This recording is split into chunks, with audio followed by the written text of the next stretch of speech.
Hey guys, the mic is on. This has to be tabled. It gets stuck in there. That's for the trails. Yeah, remember the cost of the permits and everything? Yeah, table. Yep. We that's coming out of open space rec fund. There'll be nothing left in it. Okay.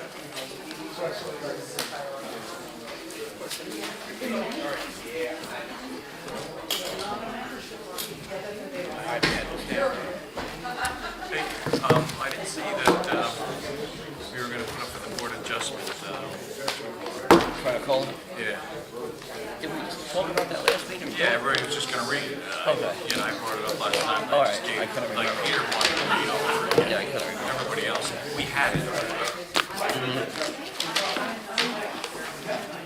It's a number 4 position, so it's. We're on good. All right.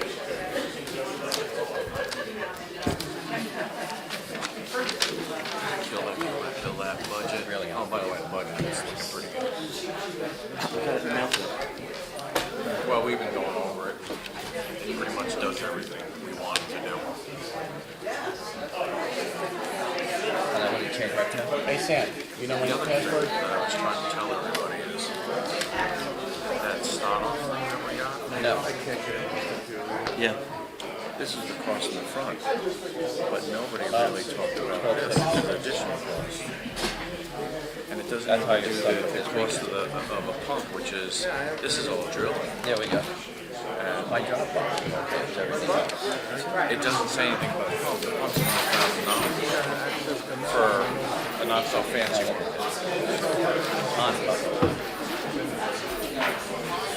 Like a cool or a good one, you mean? Brown pumps. Oh, yeah, they're made in Switzerland. Yes, they are stainless. That's what I put in my house. That's mine.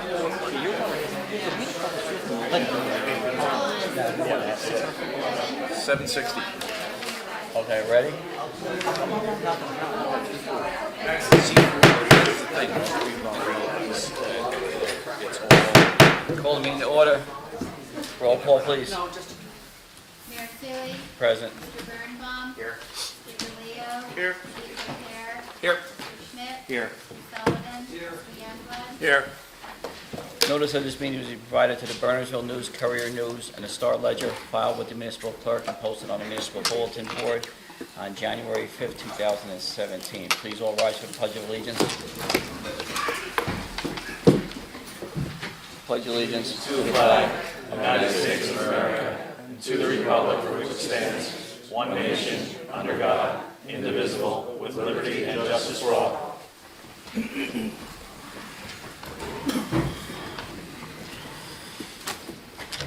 All right, seeing there's no presentations planned for this evening, approval of minutes. January 23rd, Mr. DePortero is absent, and February 14th, 2017.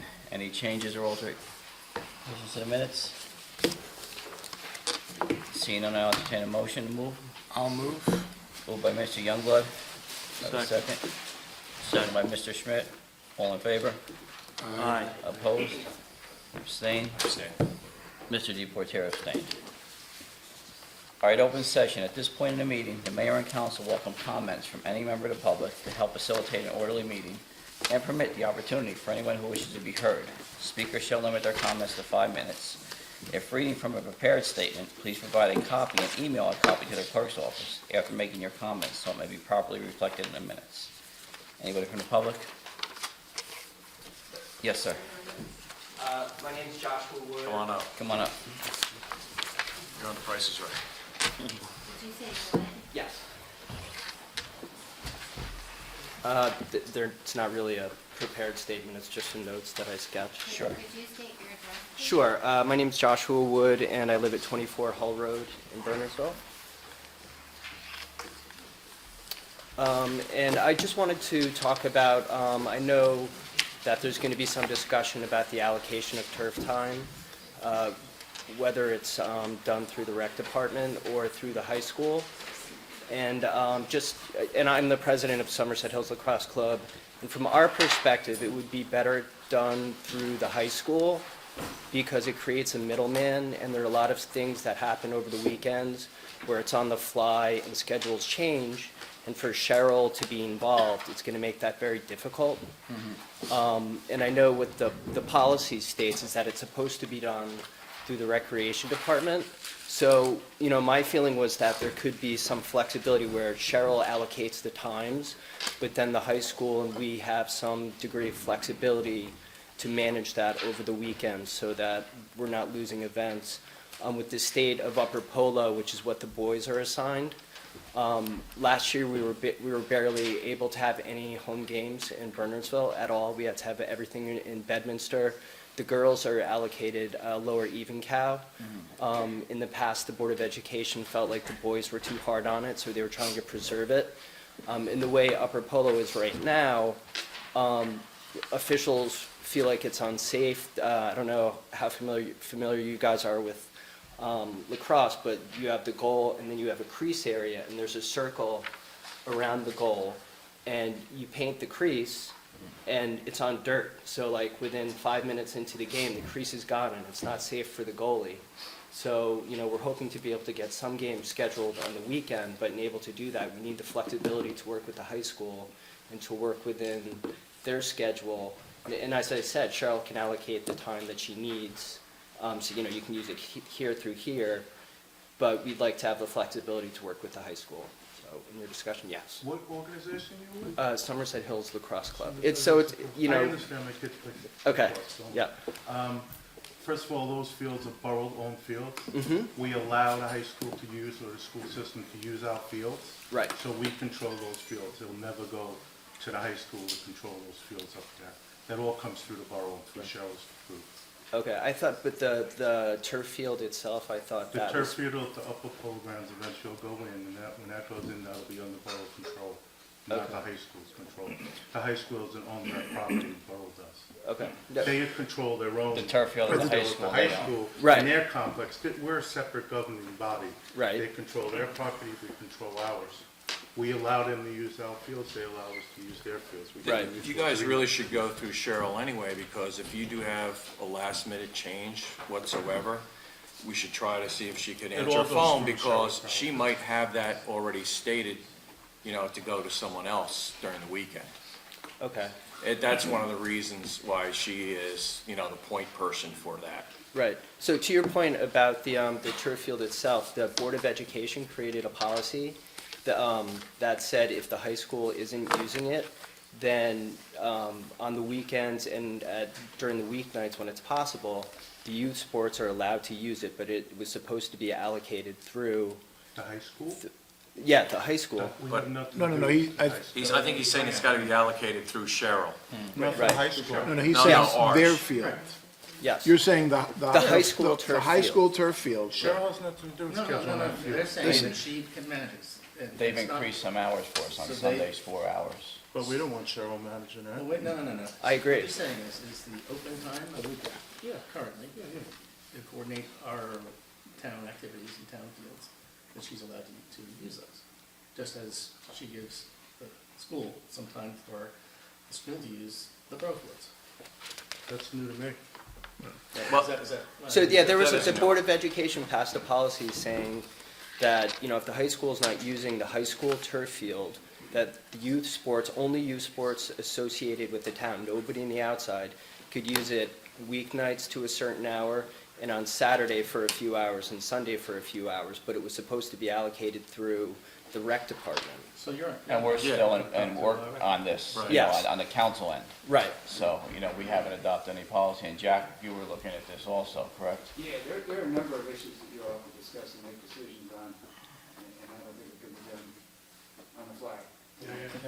Right, and my last comment was, in the lacrosse clubs are all 100% insured by US Lacrosse, so we can provide the certificate of insurance to, Cheryl already has it from us, we can provide it to the high school, we do it for tournaments, we do it all over the state when we play, it's very easy to do, it takes 5 minutes to generate it, and then everyone's, I guess my advice at this point in time is try to work through Cheryl. She's done a pretty excellent job so far of all the scheduling. Right. And I don't think she pushes anybody away. If not, there's she's an awesome, opportunity- Cheryl's awesome, Yeah, for sure. because it's nice to have one person that understands the schedules for all the fields. Right, you know, at this point in time, we'd like to go through her. She's done an excellent job, like I Right. said before. And And keep it like that for now. right, and she was of the same opinion that, you know, it would be best if, you know, we set up certain hours, but the high school needs the flexibility, because she's gonna feel like a middleman in the middle of the weekend, and people are gonna be calling her all weekend potentially. And, Well, it's not a bad thing if all of a sudden somebody scrubs something Right. and you want an opportunity, you say, yeah, they backed out, you can go and you can use it. that's exactly right. Right. Yep, Excellent. So we're going to work with the board to get further on this, so. yep, okay. It's good that you came to let us know what the issues are so that we can make sure that we're addressing the needs Right. of the town and the clubs. Yep, thank you. Thank you. Appreciate it. Thank you very much. Anyone else from the public? Yes, Joanna. I would make a comment regarding well testing. Is this the time to do it? Actually, we're going to have Okay. a public meeting That's, no, in the future, in the future. but if you have some other I do. information. Is this new information? Yes. Okay. Okay, good. Yeah, I wanted to clear up something that was said at For the the last. record. Sure. I'm Johanna Wissinger, and I'm on the Environmental Commission. And I heard something at the last meeting that I thought we should clear up. It was an issue of, does the New Jersey DEP have a regulation regarding the gallons per minute and exact minimum of water quality? So I just wanted to read you, right, from the Board of Health. This is a letter from, I can't find the name here, but this is what she wrote, Tricia Colwell. I read through the state regulations for well construction and maintenance and JAC 7:9D and did not find any requirements regarding well yield. I also called and spoke to a well driller to confirm this. West Anwell Township has an ordinance in place that does not allow an irrigation well to be drilled on any property if existing well yield is below 5 gallons per minute, she means. Okay, so, I wanted to read that, not only to clear up that, but also because it really adds to the importance of having the well ordinance, because we need that protection. Well, we most have to keep in mind that Bernardsville is very unique in our topography and our geology. There's really no one outside that we could really match up because of our hills, our slopes, our geology. So, although she compares to Amwell, and I don't think she's talking about corn crops here, she's talking about people irrigating their landscape. I think that's really important to keep in mind. Did have some other points I wanted to, I heard Thursday at the, remember we talked about Tom Vos did the Curlin application that's on Dryzen. That was passed and that was fine with us, but unfortunately, and this is something else to keep in mind, I had no opportunity to ask any questions about the well because it's a minor subdivision. And I'll never have another chance to talk about it because now they're going to apply for a building permit. And people, if they don't have a variance, no one may have an opportunity to speak to other members of the planning board, and the public will not be able to. Yes? Doesn't the planning board have an open session like this? They will look at building permits that They come have an before open them, session where you could state your concern. but not necessarily at that particular time that they do that approval. Okay, I'm a little concerned that also, that was said there at that meeting, that may be something we should all consider, is that the 10 acres was done because of concern about water deficit on the mountain. And that's true, that's a good thing. However, that does not mean that other things shouldn't be done. The stormwater best management, and it really does not have much to do with knowing what is going on underground that we can't see. Certainly 10 acres helped with recharge, but it's a lot of other things, best management practices, people understanding, even at the Curlin, that engineer suggested a rain garden. So evidence that we need recharge is there, but there is nothing that really protects us from what's under the ground. The zoning was done, how long ago? I don't know, it must be, you know, 20 years ago. 18 years ago? Yeah. And then the study that we've heard about in That was 2000? afterwards. Okay, and that one said, oh, there's no problem, but that study was no. And that was debunked by Mel. It was debunked, so Right. things have changed in terms of the Well, technology. And also it wasn't There accurate. is no doubt that the methodology that the Connolly people used for their recharge calculations is not the best. The best. Terry, just identify yourself for the record and Sorry. because it's going on I'm audio. answering the Thank you. question I should be Thanks. doing. Terry Thompson, 79 Mine Mount Road. Were you asking me that question, Peter? I was asking because I Thank think you've you. been around and Yeah, involved. I Thank you. apologize. Thank you.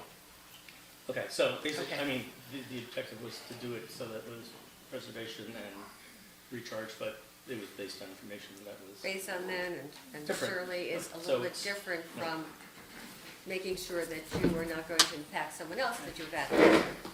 Thank you. Thank you, John. Thank you. Wait, I have a question. Sure.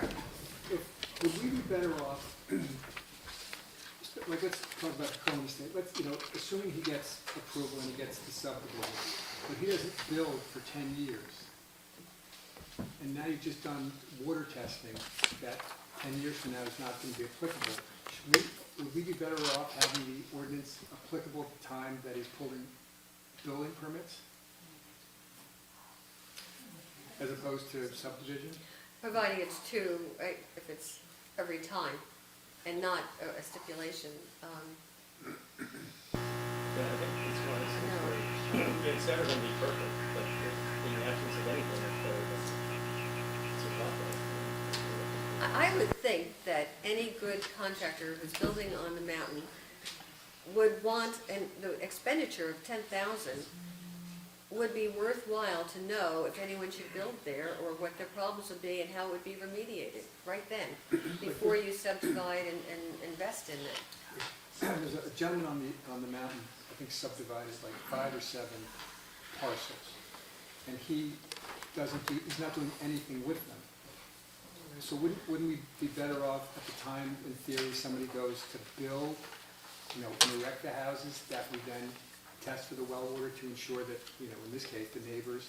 Okay, so you're suggesting that right in the ordinance, anytime you have, for a subdivision that's in the mountains, that you have to do, that you do that, the well test, that you comply with the ordinance. Not just if you're gonna build, because no one may know about it, no one may, if it's a minor. If it's 7, that's fine. If it's less, What I'm saying is, at the subdivision point, there may not be a person interested in That's right, developing. that's right, that's So right. then anybody wouldn't need to do the well that's testing. right. No, it's when the planning bill, yeah. Right. My problem is with this particular one is, if there's no variances at this time, without the ordinance, that's not going, without the ordinance, you can't do anything about it. You can't suggest that they do the test. Only with the ordinance can you do it at the time of application for the building. Understood. Tom, you had something? Just come on up. And again, we're gonna have a future public hearing on this matter too, so, Tom Walsh, advisor to the Environmental Commission. Just, I guess, a question to that point, or answer to that point, Mrs. Sullivan just made. If you have an application and the builder and the developer, that may change hands again too. So in other words, you have approval of the property, it's a subdivision, whatever's being done. Berlin is being a prime example here. They may be 5, 10 years down the road, favorable conditions to build the home, and they'll sell it again to a developer. This may happen. If you had the ordinance, you would be able to test the water quantity and quality.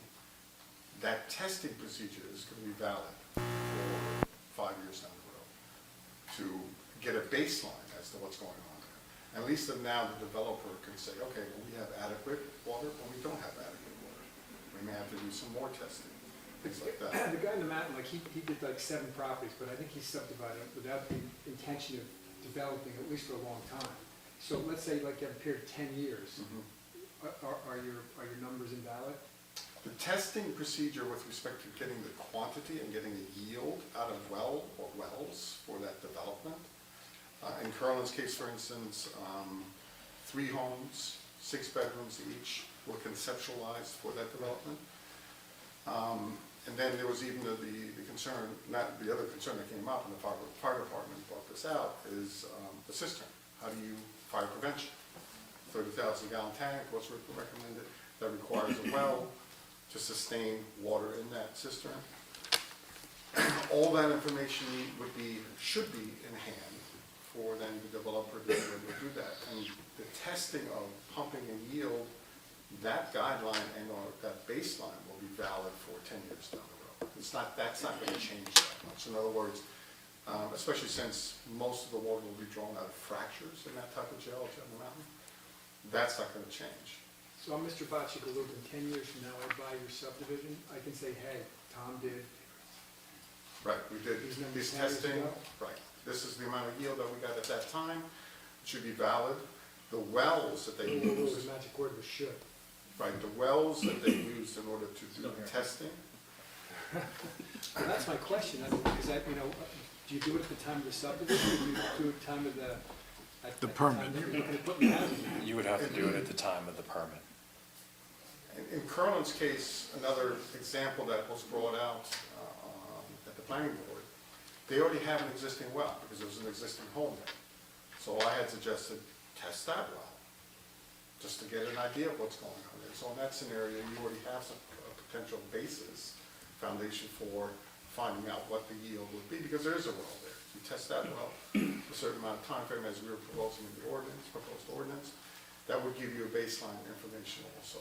If the developer and or the owner decides to put 1 or 2 more wells in to sort of see and scope the entire area, what they want, what they have the potential for being there, then you would drill 1 more well or something like that and do the test on one, monitor the other. That data will still be valid for the long run.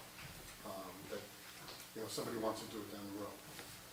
That's not going to change that information, and then that provides a basis for them being able to say, okay, this whole development is viable.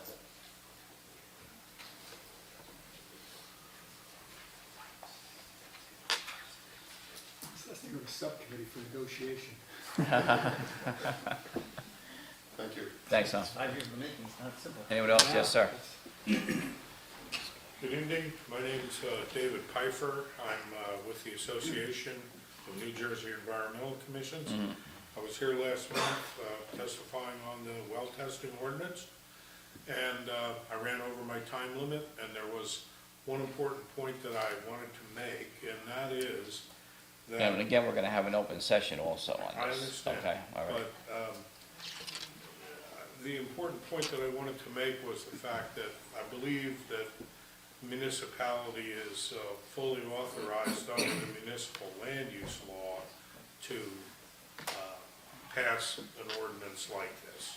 First of all, we have a large number of municipalities that have done this.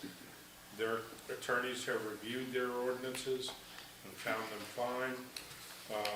And secondly, in section 38 of the municipal land use law, in section B3, you are fully authorized and required to have an ordinance that makes findings of adequate water for all developments, including subdivisions and site plans. So I think it's absolutely clear you have the authority to do it, and I don't think that there's any reason that you shouldn't consider this ordinance and move on. Thank you, sir. Thank you. Yes, ma'am.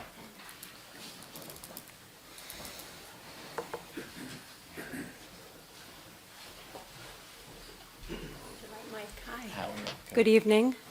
My name is Heather MacDonald, and I'm a resident of Bernardsville. And my sister is Dr. Christy MacDonald. And my question to the board, to the council right now, and I'll be quick, is what is your hesitance? What would be the negative, what negative impact would it have on us as a town if we do not, I guess, initiate this ordinance. So why is everybody hesitating when there's science behind it? Does anybody have a good answer for the public? Because I've been talking to a lot of moms and in town, and we would like for, there to be protection in place. There's, you have an environmental council commission. My sister's on it. I'm very proud of her work. She has a son, my nephew. She has spent so much time on this, and I'm a little emotional about it because I just don't understand why there's so much pushback on it. And I'm starting to now talk to all of my friends and moms in town and families, and it's like, I just need a good answer. I just want to hear, is it because we feel that it would deter people from building here? I don't think so, because, I've done enhancements and I have to pay a lot of money as well. So I think that when you're looking to build, and I think, Mr. Birnbaum, I think you made a good point, that any good contractor is going to want to do the right thing, because any good person does. So, I practice medicine, and we're into prevention. So why are we not into preventing a disaster for any one person in our town? I just wanted an answer on why we are pushing back on this. I've now attended 3 meetings now. My children have to hire a babysitter. I just need a good reason, and then I'll understand it better. But I've read the science behind it. I understand that, it is a threat to the water system. And I don't understand why we're not just moving on. You see that people care. I know you're tired of hearing it over and over. But there's science behind it. So it's and other towns have this ordinance. See, that's the problem. The only one that has this ordinance is Hopewell. I've actually checked. But So did I. We're actually, our ordinance that we have, we're based on the New Jersey law. okay, We just refer to what was mentioned before, the NJAC 7 dash, whatever it is. Now, when you talk about science, I don't have any real data from anybody. Right Okay. now, we're saying it could, might, should. We're not exactly sure. but when I told We don't them- have any proof anywhere in this town that this has actually happened okay, before. Mine went down once already. I have a 760-foot well right across the street. It's not on the Right. mountain. okay, I put in a 2-horsepower stainless steel pump, okay, over $1,000 just for the pump, yeah, okay? We did get some information last week finally from Stodoff. Thank you very much for this. Now, on the first page, it says $10,000 is the cost of just drilling it, okay, not the pump. Now to do the test, on the second page, Mr. Voss said it's about $1,000 for his services, okay. what he would do. But there's another $4,000 on top of that. So it creates jobs. That's not science. Mr. DePorter, that's not new information. We've already talked about all that information. You're just regurgitating. I'm serious. My sister was she's a member of the Excuse public. me, let me finish.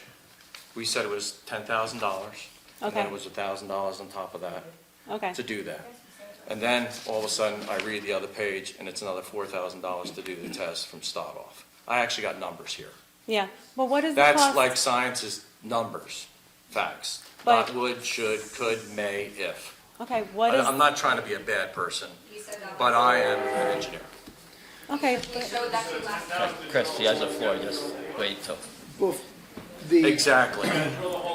Exactly. And then the one thing about the Folks. 5 gallons per These minute, two have the Yeah. floor right now, please. the one Thank thing you. I about know. 5 gallons per I know. minute was a mistake, but 5 gallons per minute is a low threshold well. But I guess we're According getting to off the law- top. We're- According to the law, yeah, and it says, any well with a yield of less than 5 gallons per minute shall be equipped with a low water cutoff device. Okay. Because they're worried that since it's a low threshold, but who are we I mean, so we're looking at the developer, okay? They're building whatever $1 million home. I don't know, what we're projecting here as far as how much, their profit would be. But 10,000, and again, I think any person would want the right thing to be done when they're building. So if this is something that's, Incrementally 5, is that we agreed to that? What's that? Incrementally, it'd be $5,000 over and above the rocks. To do the testing. It'll be 1,000 from Voss, and then it's another 5,000 according to this. But what I if, think it's either or. Folks, but what if they're, Ms. McDonald has the floor. Can we not talk at a turn, please? Yes, please. We have a system here, please, okay? okay, but, so I guess It's an that's. estimate in writing that we But I follow. guess I'm going back to, prevention. So I hear the numbers, that's, I'm hearing that it's 5,000 above whatever it would cost anyway for them to drill. I don't know that, so I can't speak to that. I could talk to you later about it if I read about it. I don't know about that. I guess my question is, not knowing a whole lot about this besides being educated by my sister and starting to read myself about the aquifers, is that why would we not just be pioneers then? I guess I don't have to cite, again, there's pioneers in all sorts of, professions. So why would we just not, Because place this we ordinance. base our decisions on facts. but there are facts, There's no science. scientific facts. And this here. has been advanced to the planning board now for their Yeah, recommendation. yeah, They've looked yeah. at We're at that wells, point. number of wells being repaired, new wells. There's Okay. no information. But why would we I- not just put it in place if And we there- felt that it would benefit the residents around? It could the area? benefit the residents. So you want 20 acres on the Bernardsville Mountain, you run into hardship trouble when we don't want to see those people foreclosed. They'll subdivide their property and build another house and they'll be able to stay here.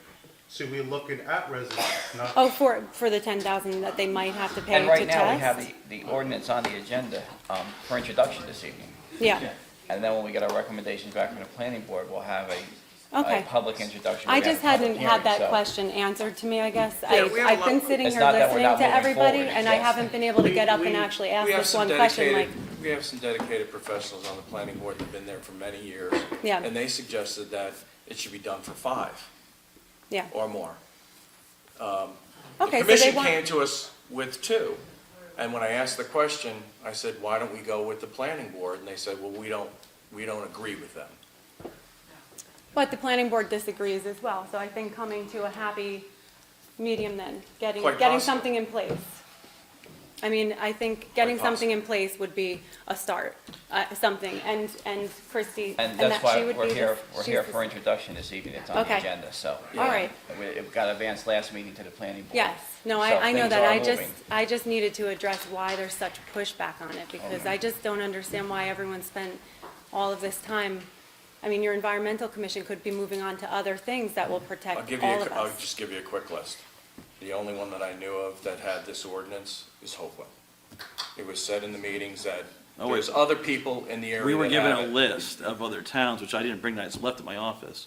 And after the 5th one, I took 2 hours out of my day this week, and I made some phone calls. Good. And I stopped after the 5th one, and no one understood who we could talk, no one understood what I was saying. I Yeah. said I was told that you had an ordinance, much like the one we're thinking of introducing, Okay, and I couldn't get one confirmed. okay. And I'm talking about our neighbors. I guess I The just ones, don't feel like. Mendham Township was on there. Yeah. I don't have it in front of me, but no Okay. one could confirm. So if someone would come back and say, Why don't yeah, we we have that, I would love to have talked to them and see what, we can't get a confirmation of it, which is where maybe some of this pushback, as you call it, is We coming from. rely on the commission, we rely on the planning board. Yeah. So what we do is, we check ourselves just to make sure, because we don't want to vote something in that costs people a lot of money, whether it's a developer, which in part, the charges go to somebody that's going to live there, unless we have information that we can verify. So we looked at that. So it's gonna be an extra 3,000 for a nothing to do with person that money. might, yeah. And- Jack, did you have any luck finding, because I think you were trying to do the same thing, right? Yeah, I tried, and I started, but then I heard Sandy was doing the same thing, so I stopped. So I didn't do an exhaustive search, but Hopewell Township was the only one I found looking online. But I get, With a comprehensive, there were other ordinances. Yes, but not as comprehensive. as Yeah. what- All they did was take the state law, because I looked at it, and it's the same exact thing verbatim in Harding Township and Mendham and everything else. It is that NJ Administrative Code 7-10, or whatever it is. It's exactly that. All we do is refer to it with our town. We just put, hey, we do what you're supposed to do for the state, the county, blah, blah, blah. we don't write it in our And the ordinance. Environmental Yeah. Commission has done a ton of work. And there's, Really, and there's just- tests on the arsenic levels, everything through Yeah. the state. It's required on everything. I just worry that if something else comes up to this council, and this is a hard process, by the way, because I would like to use some resources back here, because I'm sitting here in front of 7 men, and I can't Yes, use my for some reasons. resources. I'm We have to giving you respect, that. you know, we have to respect I know, the I know, speaker. but I'm saying We can't that have- it's a little intimidating when I can't use my resources, which is my best One one of the right good things here. is we're Well, giving you see, some of they the get reasons, the questions we have, the issues Yeah. that we have, and when the hearing comes up, you I can will be be. prepared for Okay. that. That'll be Okay. great. Give I- us the information, All right, I just, so we can I make an needed, it was on my educated mind. decision on facts. Okay, Thank sounds you. good, thank you. Wait a second. You asked the general, my position right now is, I mean, this ordinance, I've gone through it so many times, and I was actually bothering poor Terry here, because I was gonna ask, I joke about a subcommittee, where I think it's an extremely comprehensive ordinance. Yeah. And it's, my opinion is that, you know, do we want to do it at the planning level or the zoning level when you start pulling the permits? Because, I mean, as Tom and I were talking, and I don't know the answers, but when it comes down to doing the actual test, Yeah, how long are the numbers good for? So it's more, it's really, I mean, I joke that it's like a parliamentary subcommittee that we need between like Terry and Paula and Christie to discuss and figure out the minutia, because it's long and it's comprehensive. But We offered that at the last and meeting. I'm taking you up on it. We wanted that. We said it needs to be, it is based on the Hopewell ordinance. And we said it should be, we admitted that at the beginning. We said it's based on Hopewell, it's a draft, and we wanted to work with you on it. So- Chris, just identify yourself as being taped, so, you know. Want me to stand up? Yeah, you can stand up. Okay. Yeah, just here, just identify yourself for standing, in case anybody's listening to a tape that doesn't know. Okay. From outside of Bernardsville, that doesn't know. Hi, Christy MacDonald. I'm on the Environmental Commission. I'm sorry, but I would like to know, what facts you've been presented. We feel like we've presented the best available facts to you. I'm not sure what you're looking for as far as facts go. We know that some people have run out of water. We know that it's extremely variable, fractured bedrock aquifer. So you can't really tell exactly how much water there is in the ground everywhere. You have to test it first. We never said this ordinance had to stand the way it is. We had a hydrogeologist who brought the ordinance to us, and basically this has stood up, it has teeth, it protects the water in the municipality. It's been challenged for 17 years and it's been strengthened. Other municipalities do have the pump test in their ordinances. It's just that they might not have responded to the request that Sandy Jones sent out, the municipal clerk. You did the survey of the other ordinances. We didn't do that. We just said there are other municipalities with aquifer ordinances. We're also learning, okay? It's been a learning process for all of us. We did present last week that it could be $5,000 and it could be more depending on who you hire to do the pump test. I shared that with you, and we talked about it. And I just feel like every time we come back, I have to reiterate the things we've said before, and we are trying to learn more. I also reached out to Terry Thompson at the last meeting and said we can work together. But today, I came here expecting that things were going forward, we were going to be working together on an aquifer ordinance, and now I'm hearing that there's all this opposition to working together, trying to find every little flaw in what we've said so far instead of looking for the positives about protecting our water. Maybe the ordinance won't be as strong as the one we presented to you. Maybe we said we want it to be 2 homes, the planning board said 5 in the subdivision, but we might be willing to compromise on that. It's just that I was basically presenting to you what we feel is important. Maybe you answered your question there in your statement to us. Maybe you should go and you should work with the planning board and clear up the items when it comes, and But we need I it to think be that's a passed to perfect them. thing. Today, we need you to No, pass I it think to we them. already passed it to them. It's on the agenda. It's on the agenda. It's on the did. pass tonight, and then Right. it goes to the planning board. Right, but last month, it got tabled at this stage. So we would like it to go to the planning board, and we would like to work with the planning board. No, At the last meeting, Not the last meeting, in January. January, you're talking okay, about. we January. are going through the process. First reading. Yes. This is the first reading for the Right. ordinance. It wasn't on the agenda last time. We had a lot of testimony last time, and there was some things, yeah. Go ahead, Jeff. At the last meeting, we took a straw poll and voted to introduce the ordinance this Absolutely. evening. Right. If the ordinance is introduced this evening, introduction is really an administrative act. Right. All it does is sets the public hearing. Has nothing and to do with the refers planning board. Ordinance to the planning board. It does. For review and comment. Okay. It's a trigger to push it to them. I mean, we've been over this so many times, I don't know. So in theory, we vote tonight to send it back to the planning board for modifications, revisions, amendments? Well, every ordinance requires 2 hearings. Yes. You should say, first hearing is introduction. This is the That's first. Set the public hearing date, which has to be published, and in the case of the zoning ordinance, has to be referred to the planning board. So really, it's just, as I said, an administrative act introduction. And then the public hearing will be the date we set. I would suggest it be more than 35 days to allow the. So we get, the planning board has 35 days to get back to us with their recommendations, so. Yes. Once they get back to it, then we'll set a public hearing for the rest of the But the night ordinance. where it was supposed to be introduced and first reading was supposed to happen was in January, and we weren't here, and it got tabled. So we were worried, and we were feeling positive about the last meeting 2 weeks ago, that maybe we were going to all work together and try to find an ordinance that protects our water, something that we can feel good about and isn't going to be, something that's going to have a bad impact on developers, but is also going to protect water. So we want to find that balance. And I just feel tonight that the comments I'm getting, and the feeling I'm getting is very negative. And I'm also going to say that we did not do a survey, again, I just want to reiterate, we didn't do a survey of all the municipalities' specific ordinances. We just knew they had an aquifer ordinance. They specify, like, there needs to be enough water. So there are several municipalities that do have aquifer ordinance that have the pump test included. We don't know all of the ones that do. I could tell you a few, like East Amwell and Kingwood also, in addition to Hopewell, have one. I just want to say, though, if we made any statements, or my organization made any statements that, everybody has this pump test ordinance, that was a misunderstanding. I would just say, we have a public hearing. It's going through the Yes. process. We're going to have a public, you said you don't want to rehash everything. No, but I don't want it to get tabled Okay, tonight. That's my question. It's on the agenda. Okay. There's a date that the public hearing will happen.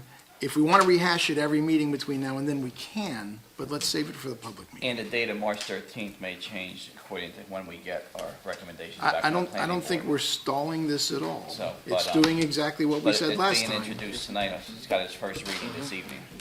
Okay? Yes. Yes, yeah, it's not that I think you're stalling it. I'm sorry if I led you to believe I think that. I'm saying that I'm feeling negative feedback coming from some of the councilmen, that's all I'm saying. Kind of questioning some of the things we've said in the past. And I just want to make sure we're clear about that. We have presented facts, it's just that the whole purpose of the ordinance is that the developer does the study, because you have to do the study on site. You cannot make a generalization about all the different areas in the municipality. Even if you know generally what the bedrock is, there's still so much variability on site that you need to do these tests in order to know what's there. And we are willing to work with the municipality, the planning board, to modify the ordinance to suit our needs, as long as it has some teeth in it and it's still going to require that the testing is done. No, and again, I appreciate all the work you did. I know you guys worked long and hard on this. Thank you, Mayor, and I appreciate you. You're very welcoming to the public, and you're a good mayor. Thank you. Thank you. I appreciate my And ears for leaving, because I got called by 3 or 4 builders. Thank you very much. Thank you. So I just want to close my question. So the answer to my question is, the reason why we're pushing back is to protect the developers, so that they don't have to pay whatever I didn't hear charge. anybody say that. But that's what I just walked We're away, here to that's what protect I'm the leaving. entire community. That's your perception. I can't change that. That's what but you gave me numbers, and if, so you're looking at the fact that there would be a $10,000 or $14,000 charge at most to the developer. But we don't care whether down the line, we just never tested, and now somebody else is dealing with the water issue. Because that's how I sum it up when I walk away from here, but how else, so Why can would you? that be your perception? Well, tonight we're here Because for I introduction, just so received, it has to go I was through just. one working Perception too, process. I'm sorry. I mean, because again, that's what it sounds like. You gave me numbers, and you gave me, that's fact-based. Right. My sister's given me numbers, and other members of the commission, and my own reading. And that's fact-based, because science is fact. And so I'm just walking away thinking that, okay, so we're concerned about the amount of money that these developers would have to pay out of pocket. And that's why we don't want to push the ordinance Or forward. I heard maybe That's- the destitute homeowner that, But couldn't handle if it. you're doing 2 to 5 houses, you're splitting up 10,000, and that's not even so that would be 2,000 each house. I've paid more than that in my own. I just want to, I'm not being sarcastic here. I'm actually just, I need a solid answer. I'm a nurse, and I just need to walk away with. So the answer is I that wouldn't have that we're protecting the developer. We vote. Well, Okay. on the other hand, you could use an anecdote and saying, okay, we want to raise taxes on everybody because we want to make sure we have enough money in the budget in case something comes up. I don't know what it is, but that's how I'm taking it also. But we couldn't look at everything that way. I mean, I I understand. can't, you At can't this- look at a this natural point, disaster that, I mean, that would This be, evening, it's being introduced. yeah, Move to okay. the planning board I'll for wait to further hear from it. I just, that conversation question has and- been sitting with me, and I just wanted Okay. to, the opposers, I just wanted to get a reason, because I guess every time I walk out of here, I just still am not clear as to why we're pushing back on this. This is your own environmental commission and your own citizens. So I don't get it. I don't get it. All right, thank you. Thank you. Anybody else from the public? Joanna, if anybody else wants to speak. I just want one, Yeah, because everybody gets 5 minutes, so I want to make sure we're fair. this won't take anywhere near 5 minutes. I just want one clarification. Are you looking for some kind of compromise with the planning board referring to the 5 or 2 lots? Because to me, that's not logical. Well, we're introducing now as I it mean, was when will that presented. ever, okay, so- because I'll give you why I think it's not reasonable. Well, wait a second. What? That's Terry, actually, doesn't it, That's- because it goes back to the That's gonna, planning it's board, gonna go right? back to the planning board. And so what's the process then? If I don't think that that's a reasonable, and I don't want the EC to You want 2 as compromise opposed with to that, 5, that's right, then where do we have a chance to do that? At what point? Is it on the 13th? Do we have to go before the planning board again? How do we do that? Because Yeah, this it's is, just this is not officially being logical forwarded to to the change planning it. board on For their introduction, so. comments. For their Again? so comments. that would be Again? the time to go to the planning board. that's the first No, time. it's not the first time. Well, we've heard this argument before about wanting to do This it. is the first time this ordinance is being referred to the planning board. This is a new ordinance, this is a new year. No, it was passed last year, or referred to them last year. But we couldn't carry the This ordinance. is a new ordinance because Yeah. it's a new year. Take It's care a of it. new year, we couldn't carry it into the new year. Oh, this year. Yeah. But that issue of how many lots is old, and it really needs to be addressed, because It's it's gonna go not, back to the planning board. And that's where we come into opinions, compromise, okay, so professional on the opinions, whatever it might 13th, be. that's when you want to hear why I Well, think we have it's a to bad idea? give, planning board gets 35 days to answer Oh, back okay. once they have it, so. It's on here for the 13th, nothing may happen on the 13th, it probably won't until we get the planning board's recommendation back. You should probably push that date back. Yeah, Realistic date. yeah, because it's more realistic. Don't worry about what anyone else is doing, because nobody has the same topography and the same subterranean geology. Jack, We only did it for convenience because that was so well tested. I know we're gonna move on it individually when it comes up in the ordinance, but your the ordinance, or the introduction of the ordinance tonight has a scheduled date of March the 13th. But you said that date tonight, that's We in can the change it. agenda. Yeah, we're gonna Right. change it. My question is, what is the date that we should have that gives the planning board sufficient time to get back to it?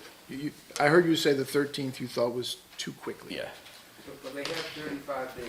yeah, they have 35 days to get back to No, us. statute they have 35 days, so if you want to put it on the date, you should put 35 days for it. It should be the next regular meeting after 35 days.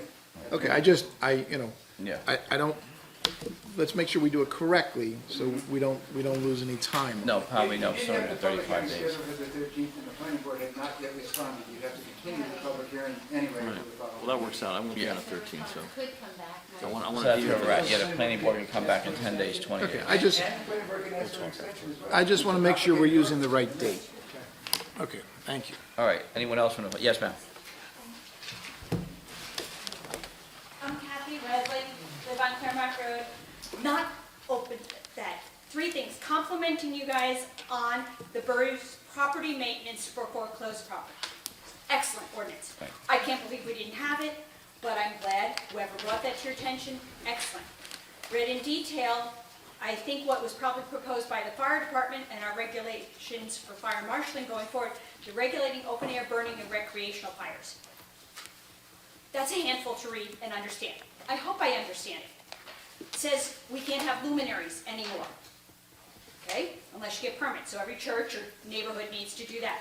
A couple of other things in there, going forward, fire pits, etc., that are permanent, are they going to have to require permits? It really doesn't get into, it says they have to meet certain regulations, because this would need to be communicated to the public in a clear and concise manner. Also, I don't read anywhere in here about grandfathering existing fire pits, etc., that might be less than 10 feet from, etc. And our fire officials are here tonight to discuss this further. We had some of the Right. same questions, so, That's- yes. 25 feet, well, it's proposed for 25 feet. No, I Combustibles, read it yeah, with lots of it. And I'm the one who has well problems. That wrote you last week, thank you. Anyone else from the public? All right, seeing none, I'll close the open session and move on to ordinances. All right, I'll open a public hearing on 17-1735, an ordinance to exceed the municipal budget appropriation limits and to establish a cap bank under New Jersey SA 40A, semicolon 4-45.14. Open a public hearing. Anyone have any questions or comments on that? Council members? So we're increasing our budget 3.5%? No, it's basically an accounting function. Ralph told us that we have to do this in advance of finalizing a budget, because you have to, that's the state Legally to law. spend money. So, as a precaution, should we end up having to go through the tax for whatever reason, we need to pass something. Which is protectionary. to money. Yes. I'm not certainly, Yes, it's an annual process. yeah. What about the zero-based budget? It is almost zero-based because the 2% cap excludes your debt service and a few other things. So, if you look at employee benefits and things like that, which rise 8 to 12% a year, plus or minus a few, especially you are cutting out a whole bunch of other things, you're kind of running below your automatically, so it's a little different. Michael, you've left corporate America and you're now dealing in the murky world of Yeah. government. And we have further budget reviews coming up later in the meeting under reports. Okay, entertain a motion. I'll There's no move. further comment. Moved by Mr. Youngblood. Second. Second by Mr. DePorter. Roll call, please. Mr. Birnbaum, Yes. Mr. DeLeo. Yes. Mr. Schmidt, Yes. Mr. DePorter. Yes. Mr. Sullivan. Sure, what the heck? Mr. Yanlon. Yes.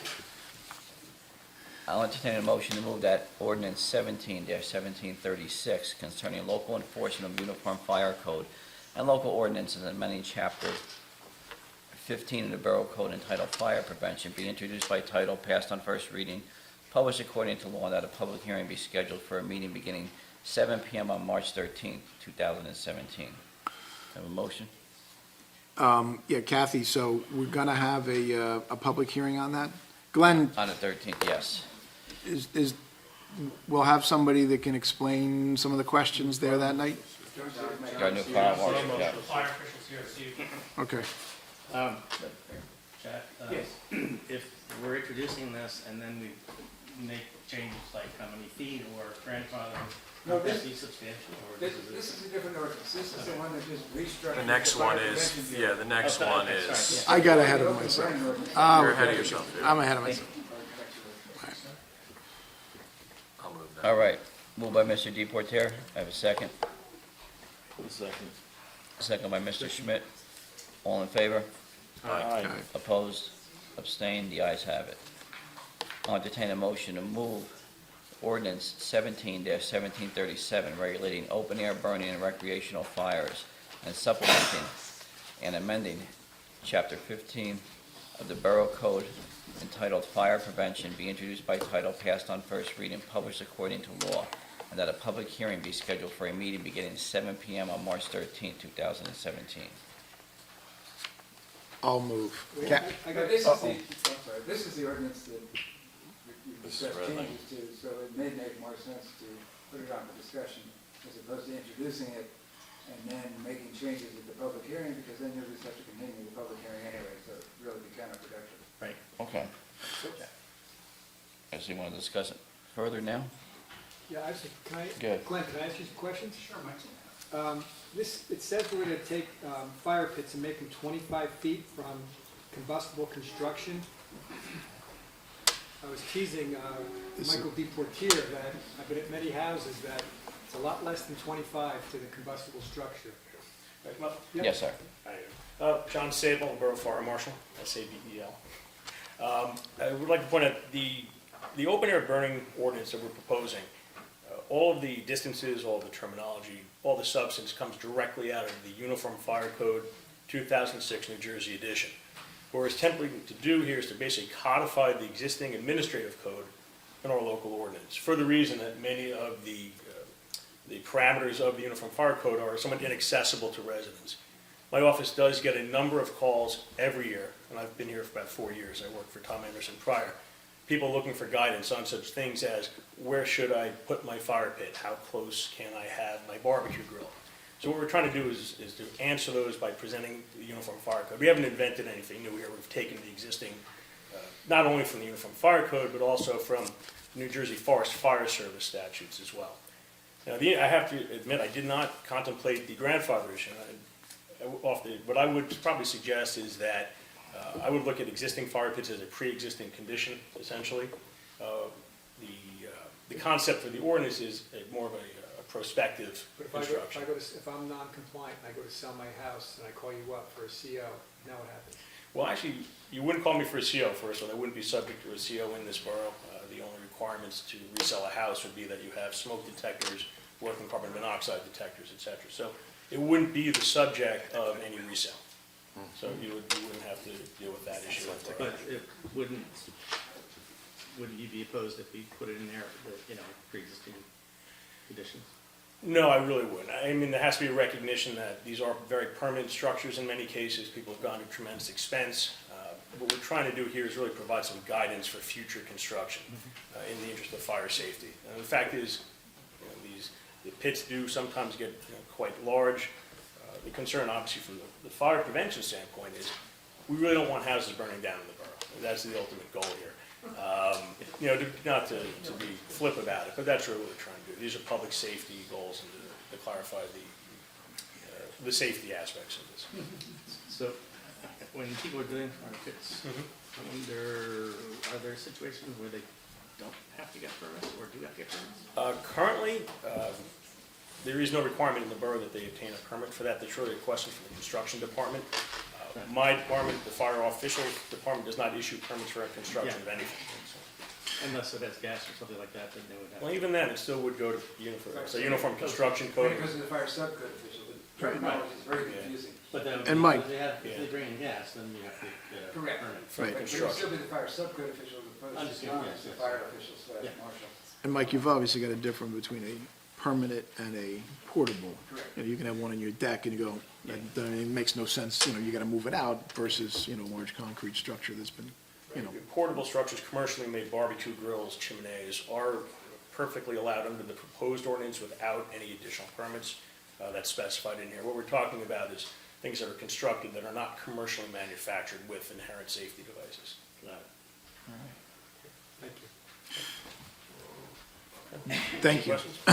So, does that address your question? Or- Yeah. In other words, are we okay introducing the ordinance? Subject to grandfathering? Pre-existing conditions, yeah. How's that sound? Let's introduce it to the next meeting, just so we can check that out. Okay.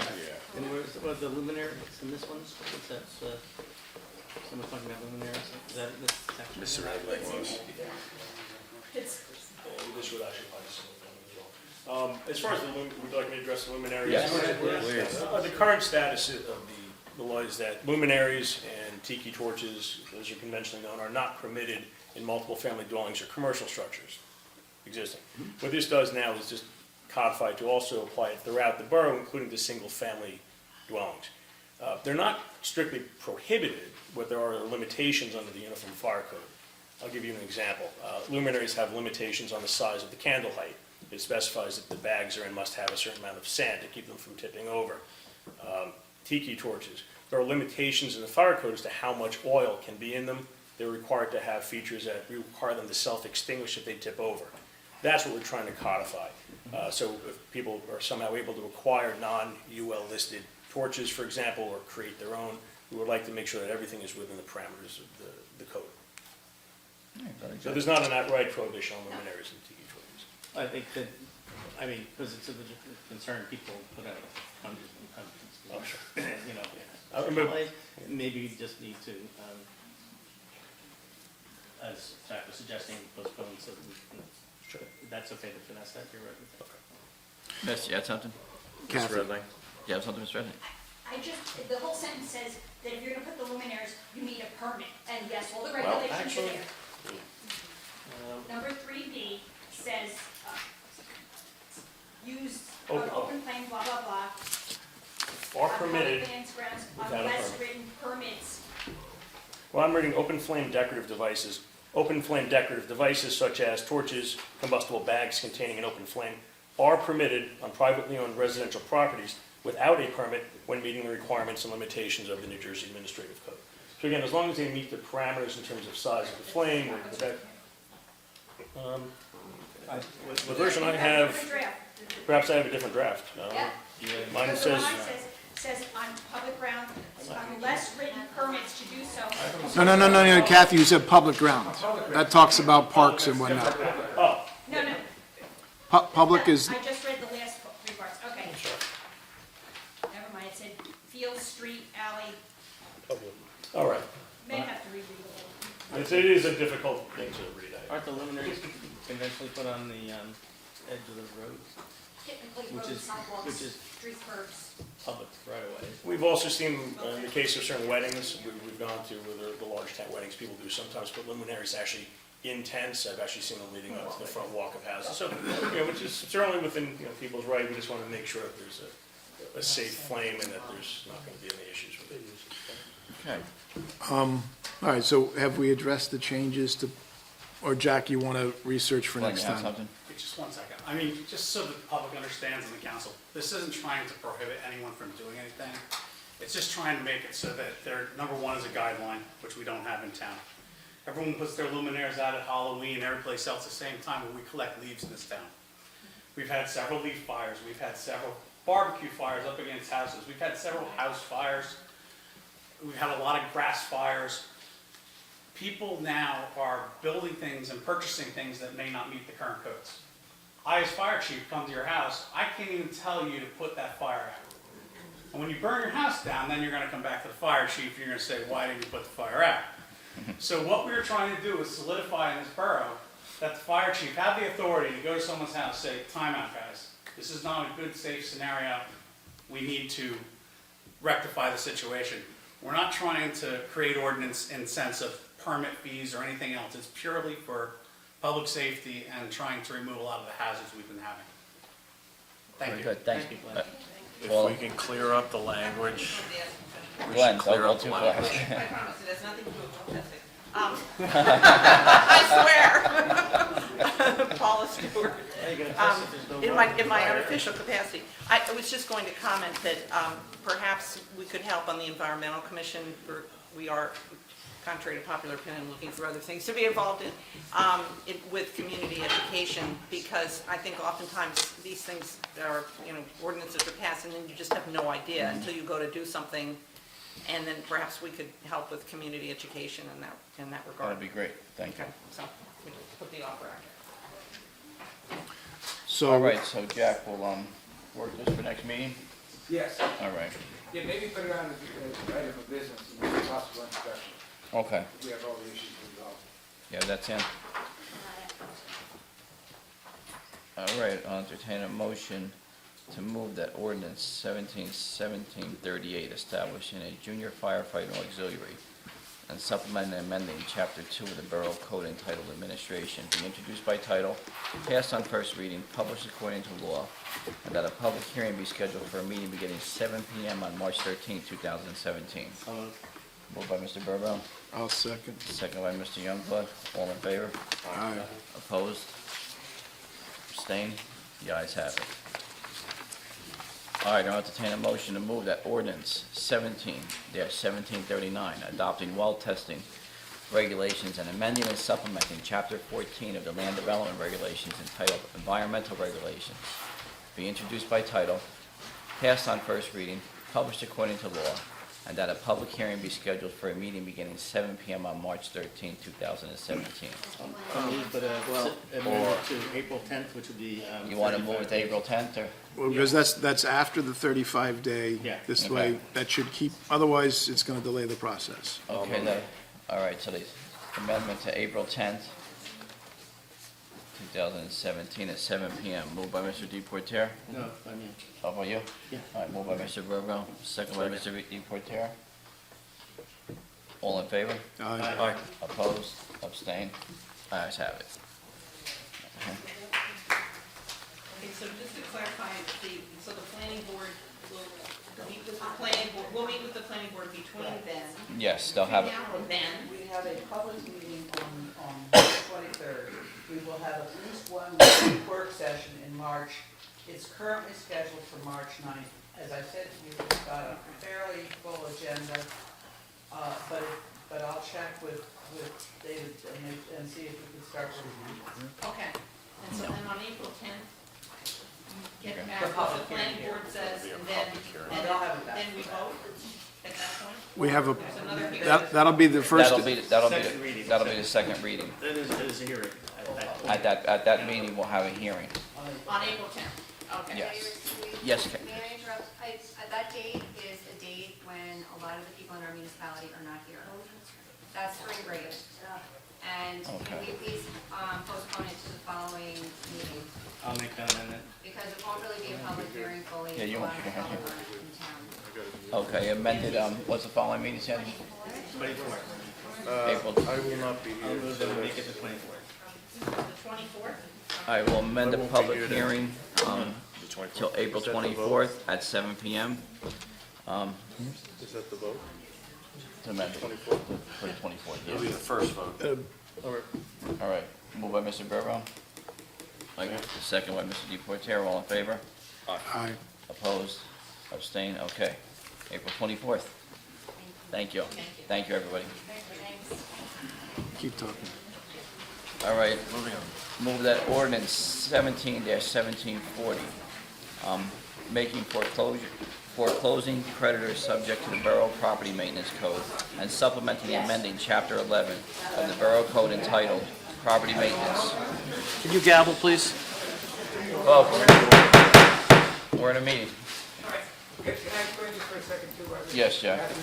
There's a memo in your packet, but there are two separate statutes. One entitled 40, which allows municipalities to adopt ordinances to apply property maintenance codes to foreclosed properties. Then there's a second statute entitled 46 that allows the same thing, but doesn't require an ordinance. It never seems redundant to me. But while doing research for the fire marshal and the fire chief, I discovered they were part of the same bill back in 2009. So I thought the safe thing to do was to adopt the ordinance after no one could ever question it. We have in fact been applying property maintenance code to foreclosed properties and sending notice to the banks. But I just thought this was being better safe than sorry. Okay. All right. Everybody all right with that? Yep. Okay, and that be introduced by title, passed on first reading, and published according to law. And that a public hearing be scheduled for a meeting beginning 7 p.m. on March 13, 2017. I'll move. Moved by Mr. Bourbon, second by Mr. Schmidt. All in favor? Aye. Opposed?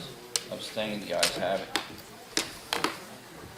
All right, We have resolutions here, 1749 to 1758. Ed, do you have anything to say about 1749 since you're here? Are you okay? All right, there you go. Anybody want to pull any for any further discussion or comments? What's the one we got in the packet? There's a new one on the Yeah. table if you're, Mike, came by email late Friday. it's Rex thing, this has to be discussed. Okay. All right, that's 17, it doesn't have a number. That's That would be 59. okay. This one, Sandy? Supporting A 4234. That resolution just outlines the way the JIF can invest their funds. You already adopted a resolution to support the companion bill, the ones that was before the Senate. Okay. And we adopted that prior. Yes. I must admit, I am always skeptical when they want public bodies to invest private money. Always a little disconcerting. And you have Here, the here. correct one, Jeff? Yeah, I don't know what number this one is. That one will be discussed, that's just a sample Oh, for you. okay. That will be discussed in your public works discussion. Okay. That's the Open Space Trust Fund? Correct. Yeah. Okay, so resolution 1749 to 1759.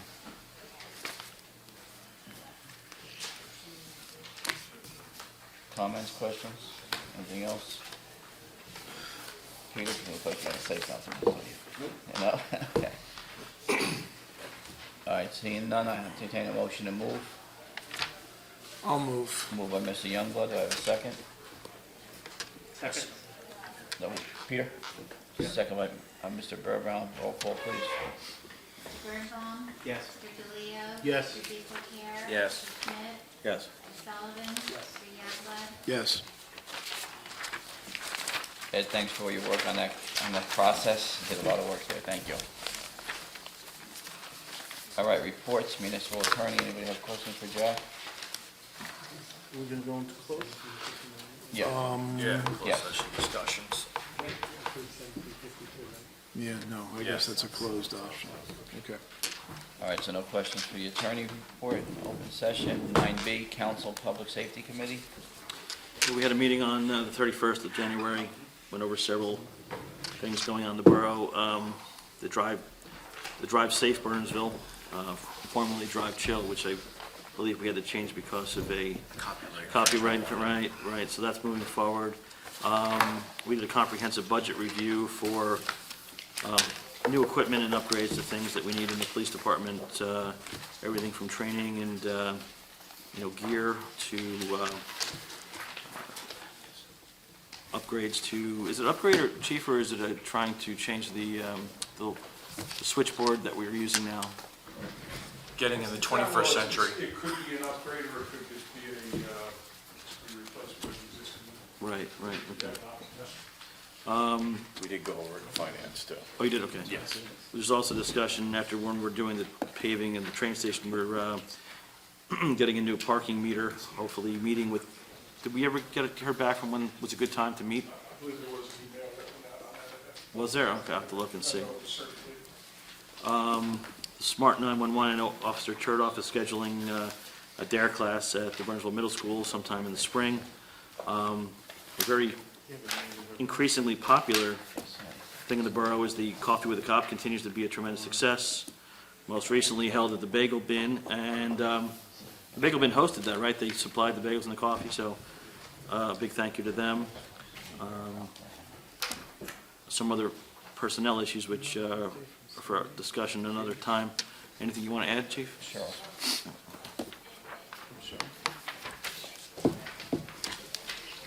Chief, anything to add? Nope. Okay. That's it, Chris? Yep. Anybody have any questions? Okay, Council Finance and Personnel Committee, we'll look at a budget update now. Yes, good evening. Hey, Ralph. I hope everyone got copies of our draft of the 2017 budget, along with the various items, highlights. It's not all of them, but the ones that were brought to my mind as I was sending this out. I guess I'll open it up to any questions, any thoughts. The Finance Committee has met, I think, 3, possibly 4, actually 4 times on this. We have heard department heads discuss their capital needs, and we still got a little work to do on that, but by the next meeting, we'll have that down pat. But the operational budget for the municipality and for the sewer plant was given to you. Not to be raised by taxation numbers comes in around 2.99%. Staying under as we have for the last 3 or 4 years. And again, the highlights that in there, some of them, most of them, are on the sheet I gave you. And I'm here, the committee's here to field any questions, any thoughts. And that includes the cap and out of cap. Yes. Yes. Yes, yes. And the out of cap portion is roughly, It's, let's see, it's debt service, it's at least over, it's over $2 million. so the cap section is still 2% of that? Yeah, 2%. The breakdown So of we're the. exceeding the cap. Right, the 2.9%, thank you for bringing that. The 2.9% is basically the municipal portion of business, money that we need to conduct the business, is under the 2%, or at 2% that the state requires us to be, both inside and outside of caps, as Councilman Birnbaum pointed out. The additional 1% is for, and has been since the $10 million road project has been passed with the, by referendum in a 2-to-1 vote that allowed, the residents were advised that an increase in taxation would be done to do this, and that is that 1% on top of that. So the business that the borough conducts is at 2%. And that means the difference gets banked in the cap bank, so to speak. Yes, yes. So in spite of some of those costs that we talked about before, employee benefits and other things increasing, and that's within the cap, we're still beginning to squeak out something. Yeah, and great job on the capital improvement funds. It keeps increasing, and on the sewer utilities, so that's. And funding our pensions? Our You mean the retirement? Our retirement. Yes, You would absolutely. like to fund our pensions? No, I I'd like would to be fund our happy. retirement. That's a discussion for another night. No, it's not. Our liability, our deferred liability to that, as of January 1 of 17 was, I think, $733,000, with the $125,000 that's allocated in this budget. Will bring that to close to Almost parity. almost fully funded. Good. That's great. You know, we can never. Other towns can't say that, Ralph. No, we work very. Exactly. We work very hard to do that. It's really the only deferred liability that this community has compared to a lot of other. We do not, as you all know, we do not accrue vacation, we do not accrue sick time, we do not have longevity in police contracts, and we do not. Jeff, remember when we came in, they didn't have any money in it. And we had no. Done a great job building that up. Yeah, good. We have no paid health benefits after retirement also, which is a big deal and a big killer. But we have none of those things. This is the only thing that we have, and I think 3 years ago was Sandy that the council put a cap on that to just grandfather the existing employees, so even that will go away at some point in time. So you've all done a good job in keeping all the possible real things to bite you down the road under control, all of them.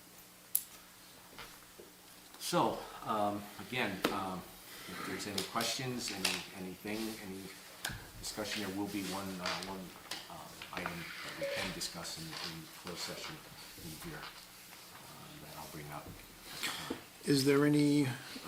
Is there a public hearing on the budget, or just? Oh, absolutely. We Yes. have not even introduced the budget. This is just a draft of what we've been doing for the last 3 months, trying to formulate this. We want to give you an opportunity to look at it well in advance.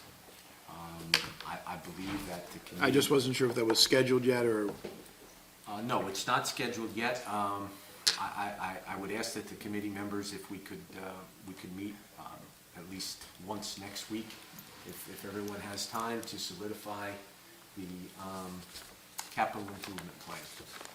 Because that is, we've got more requests than we have money, which is always the case, but in this issue, in this particular year, we've... How's Wednesday or Thursday? Wednesday or Thursday? Can't do We've been meeting on Wednesday, Thursday? I mean, Wednesday's good for you? Or Yeah, Thursday? Wednesday's fine, and Wednesday's good Thursday's for me. okay also. Peter's checking. Wednesday's environmental commission At night. Seven. 6? If we meet at 6, I think we could be done by 7. That's fine with me. Then 6 o'clock Wednesday. Great. And then at that point in time, if the committee is agreed on what we have, I think we can present it your forward. budget then to introduce on the 13th. Beautiful, Very good. on time. Great job, guys. A lot of work, Ralph. Great job. Thank you. Thank you. Thank you all Great for job, your Peter. cooperation. Peter, Jeff, and Mike there. You guys are working the numbers. I think the next report is Public Works. Is that? Yeah, Yeah. I don't have a lot to update. We only had one meeting. Let's see. We had water main being put in on Highview. Highview Avenue, which it looks like it's moving along If well. I can Yes, interrupt. sir. Doug, can you come up and join us, please? He's still here, right? Yes. Yeah, he's still on the clock, so you better. Water main. Water main. I'm kidding. Relocating the water main on Highview. The designated hitter. They're not changing the, The boardman up in the booth. they're not upgrading the pipe size or anything. No, everything's gonna remain the same, just relocating it so we don't have the conflicts with our proposed, The curbing, right? The curb. the curb and also the stormwater. Yeah, we're putting in. Let's see, as far as the roads, hopefully we'll be getting started on Post Coon Hart soon. Only thing we have left on that is the mill and pave, so we'll be scheduling that through the co-op. We are moving forward with the plans for Liberty Road. That's gonna be the same situation, we're gonna need the water company to relocate. They're opening the plants, what, end of March probably, April? Yeah, I mean, So been it's a pretty few, mild. you're a few weeks, a mile. Oh, yeah. but Yeah, it's a few weeks. Hopefully we can maybe, the end of April. Yeah, because I've been talking to Chris Dell and some people that were doing some work Yeah. for us, and they said they're kind of waiting it out. They're not sure yet, We wanna get away from the cool temperatures at night. right? Everybody's gonna want to Yeah, pave, it's a so. nice chance to set up and, so, as you know, we put a lot of drainage in up there on Post Coon Hart, so it's gonna be a big improvement. And it's made a big improvement already, even though it's not, you know. Yeah, we did a lot of trenching, so a lot of the patchwork has really helped out, so that's been good. So it's about a month away I would before think you, so. yeah, okay. Yeah. 4 to Just 6 to let everybody 4 to 6 knows. weeks. Yeah, Yeah, as soon as we can get on their schedule, that would be great. I think that's it for. That's for it, the roads. Oh, Claremont Steps. Looks like they're Claremont almost done with Steps. Claremont Steps, Yes. handrail. We're waiting for the rail They, to come in. yep, and they did the adjustments to the wall height to make it Yes. look. If you notice, there's a little step now. Yeah, so it looks really nice. We'll be compliant with the 36 inches. is there any way to put a small gate at the top, so like in the winter time, when it snows and everything else, we can just close it? So you guys have a chance to get to it before people go down, and you don't want people tumbling down to Claremont? Right. Just something that you could swing close, it would be bad, Sure we could. because, your first priorities are all the streets and getting those done, and that'll probably be your last thing, I would think. Yeah, You that's just not want a to bad keep it idea. closed, you don't want to go The exorcist guy going down the stairs, right? demon. I like it, Mike. That's a good idea. We're all set to go out to bid for the generator. For the generator, The yeah. library, you approved that this evening, so we'll get that done. Just a couple items that we're just fine tuning with the engineer. We met out there a couple times, verified some of the wiring. We're gonna try to do the hookup on a Saturday, so you don't inconvenience our tenants downstairs. And so they'll be closed on a Saturday. We should be able to do it, do all the groundwork, have all the trenching done, just final connections on Saturday. We think we'll need about 8 to 10 hours to make that happen. So we'll be all set, everything will be set and, set in place and it's ready to hook up. So that's the plan for that. That'll probably be the end of April, beginning of May as well. You're gonna need, I guess, JCP&L Yes. they have to shut pull everything power down. on the pole. Yes. So you're gonna have to get that all scheduled in. You might be a delayed opening for the library. You might wanna give yourself a little bit of time. For If you Sunday? work early, Yeah. if you work early, Yeah. just in case. Right, You never know. yeah. Well, yeah, that's a good idea. We'll check the hours in the library on Sunday. I don't know if they're Just available say, as well. you know, everything you've done so far has been excellent, you know, with the rooftop units, all the work you put in, but give yourself a little leeway. Yeah. This way, if it comes in early, you look like a bigger hero. I don't know if that's Yeah, possible right now, One but. of the other things we were discussing is the porch generator. We ran into an issue. Pull a cap on it, yeah, gotcha. Just to make sure that we can do what we need to do. Now, did we get the bids back for the site improvements here? It was supposed to be Yes, Mid-February. yes, we have a. For where, for here? Yes. Yeah, actually. Yeah, no, I didn't bring those numbers with me. I guess we approved it at the last meeting. Yeah. The Yeah. Contracts are out. We have a pre-con meeting, actually this week. Good. Get things started, so probably the end of March, we'll kick that off. We're taking care of some items here before we get started with that. We have the hot water heater going in downstairs. We're running the new copper line, and that's all being done this Saturday. So, no interruption in borough business. And then, what else do we have?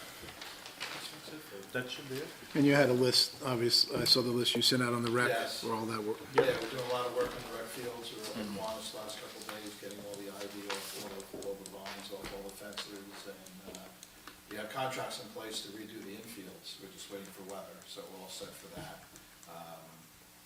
Working with True Green, just setting up the final POs. They're all locked in for what we're doing on the fields. So we have a lot of things in the works, and, once the spring comes, we're gonna be ready to go. We're still moving ahead, moving ahead on the snack shack. You have that all torn apart.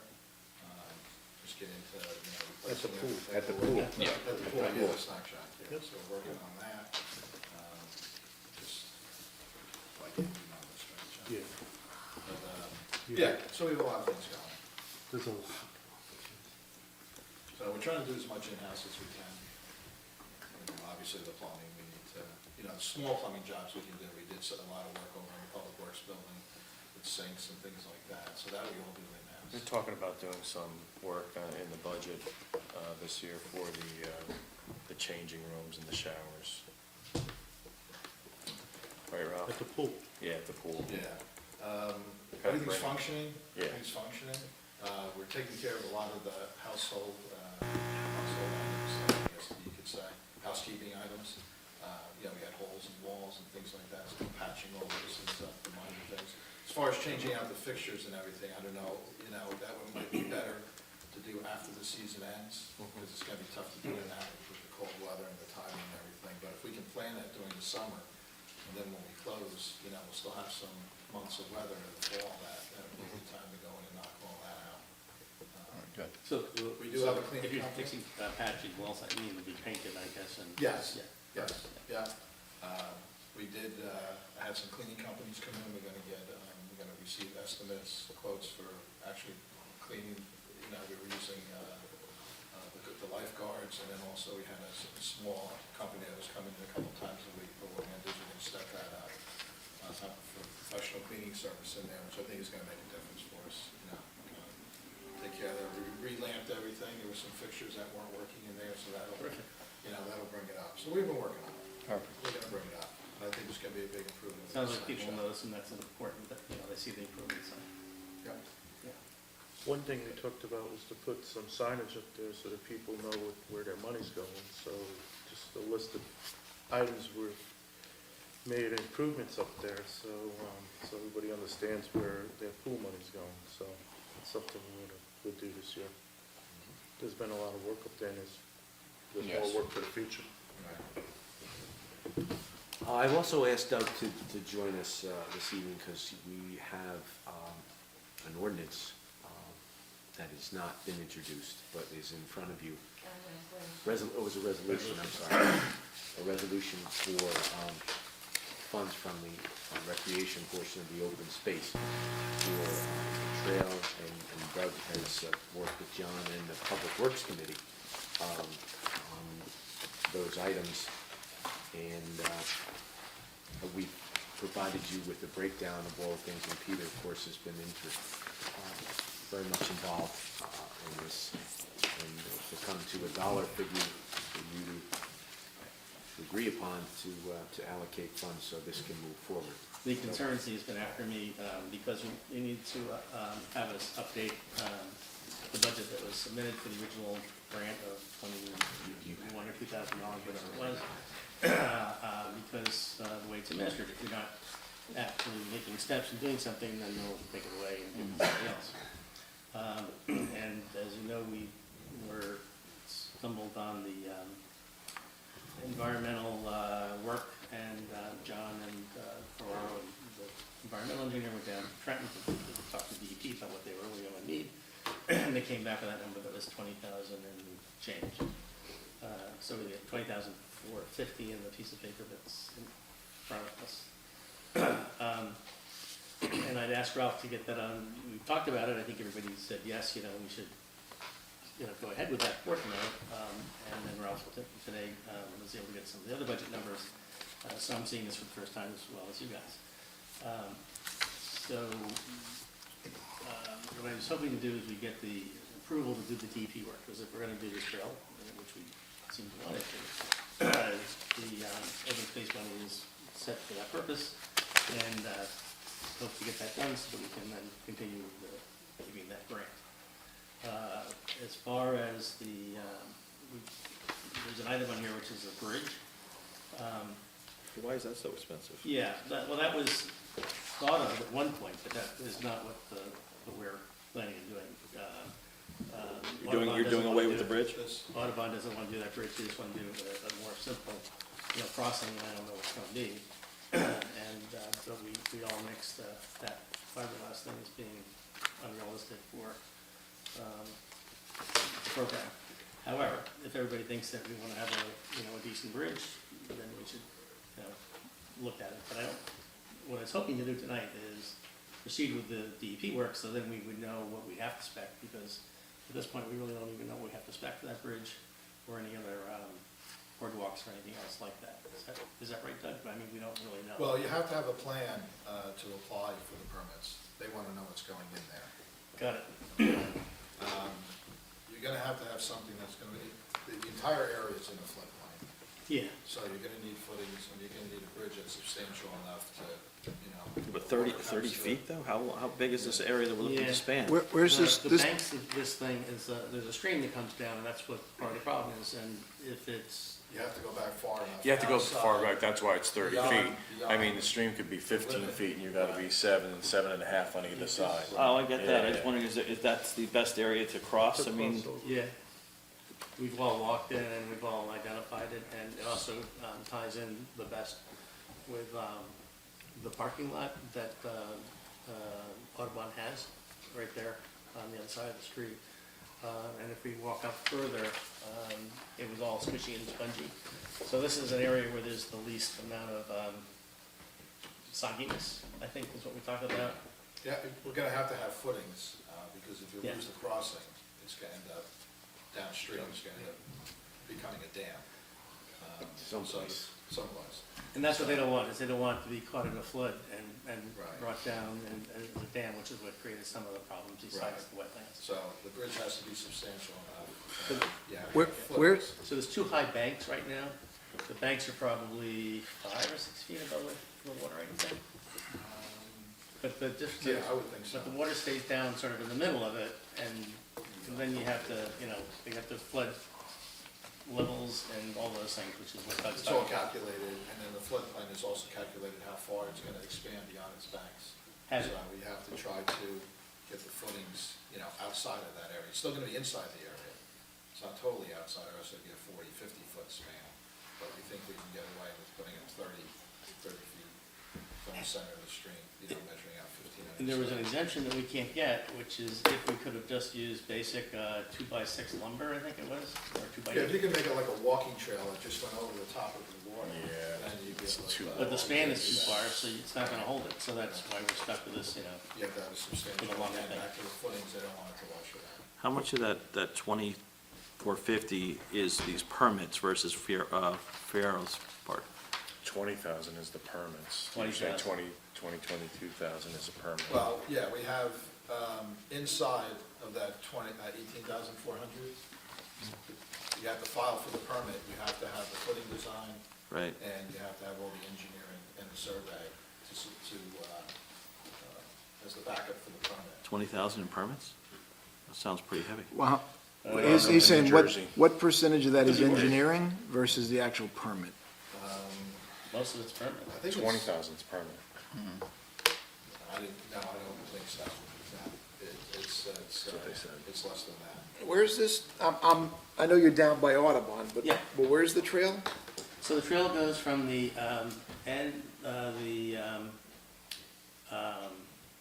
Borough side of the Polo Grounds field, the last field. And we'll probably come up the side of the last field.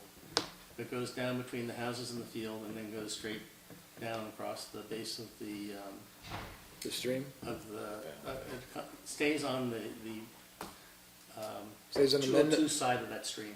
202. Okay, so it stays on the Old Army side of the stream, Correct. okay?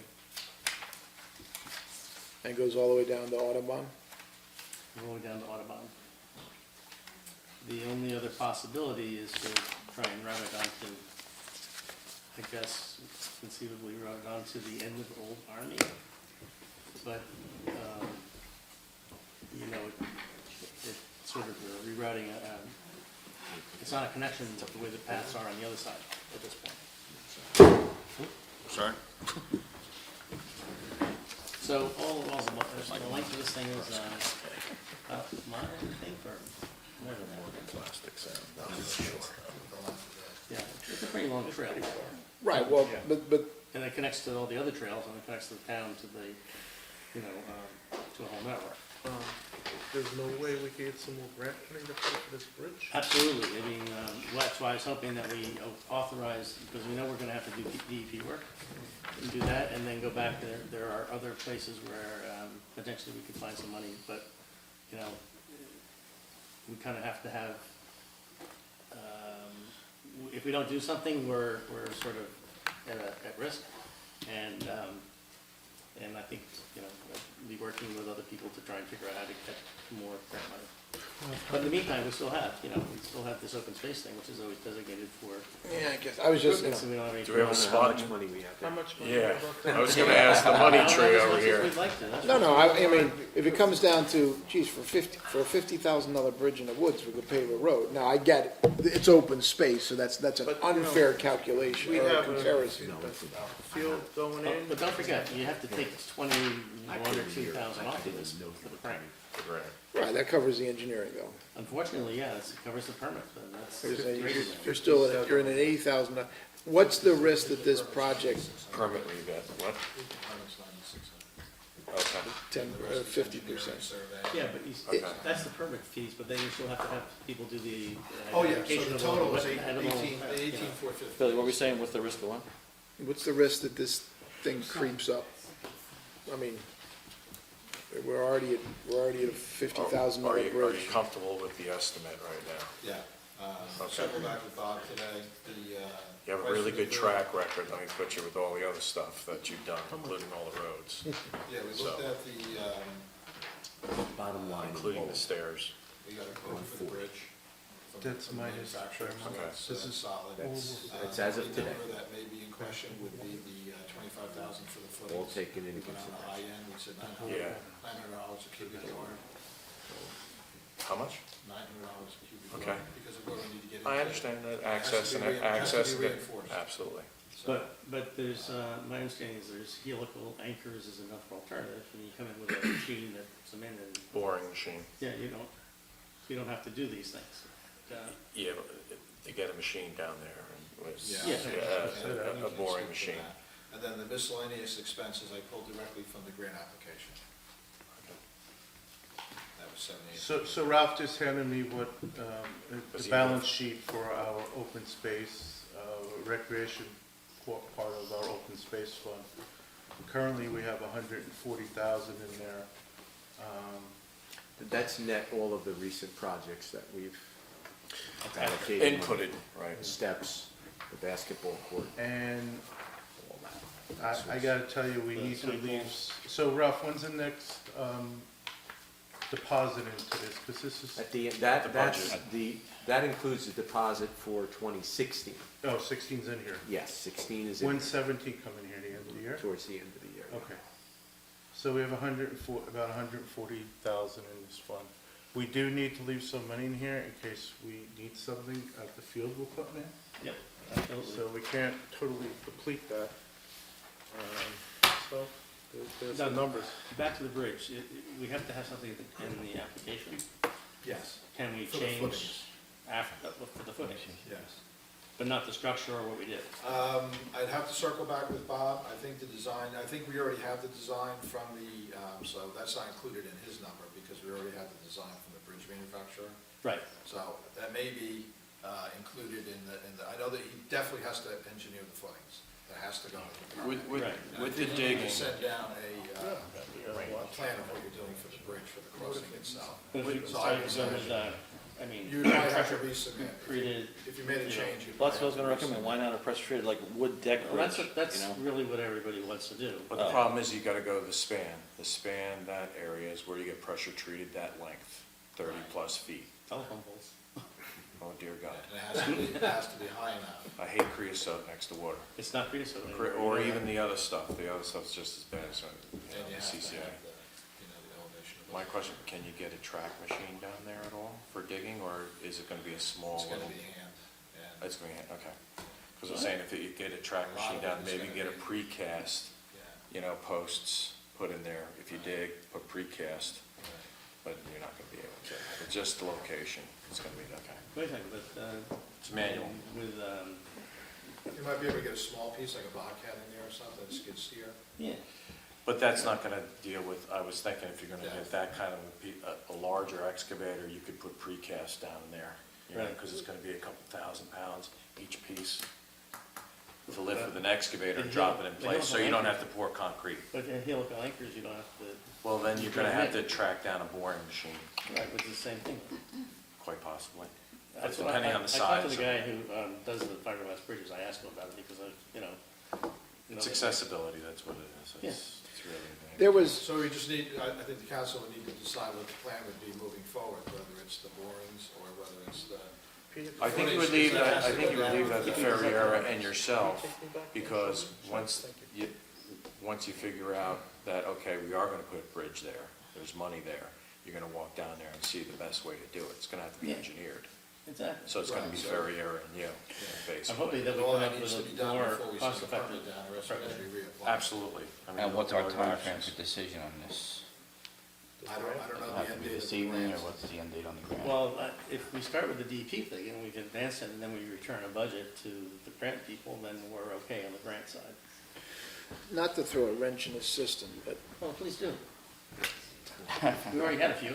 I know it was discussed a few meetings ago, and I mentioned it to Bob, because he designed the park over at Harry Dunham, about potentially a trail going around the polo field. Right. More, walking trail, Yep. strollers, get out there, really use that. Is that feasible? I'm just saying, I don't know. It would connect to that if you have it up around the whole complex. I'm just thinking, take 50 grand, could we do a whole, I'm just wondering if there's not something else we can do with that complex now. I don't know, I'm scared, but that's a big number for a bridge in the woods. Again, this is new numbers to me. I definitely would like to see a lot lower numbers. I know our partners at Audubon would certainly like to see a lot lower number. The biggest thing that threw a wrench in this whole thing was the permits, the DP permits. Because we thought we could pretty much do the whole thing for what we originally were given. And we thought that was potentially on the very, very high side until we hit the permit issue. And then we got into the bridge specifications. So that was, that's the biggest thing. And I think until we know a little bit more and have some time to look at other options, we're not going to know whether we can cut this numbers back. But In order to get the permit, you gotta have the engineering and the plans. Exactly. In order to get the grant, you have to have it too, so.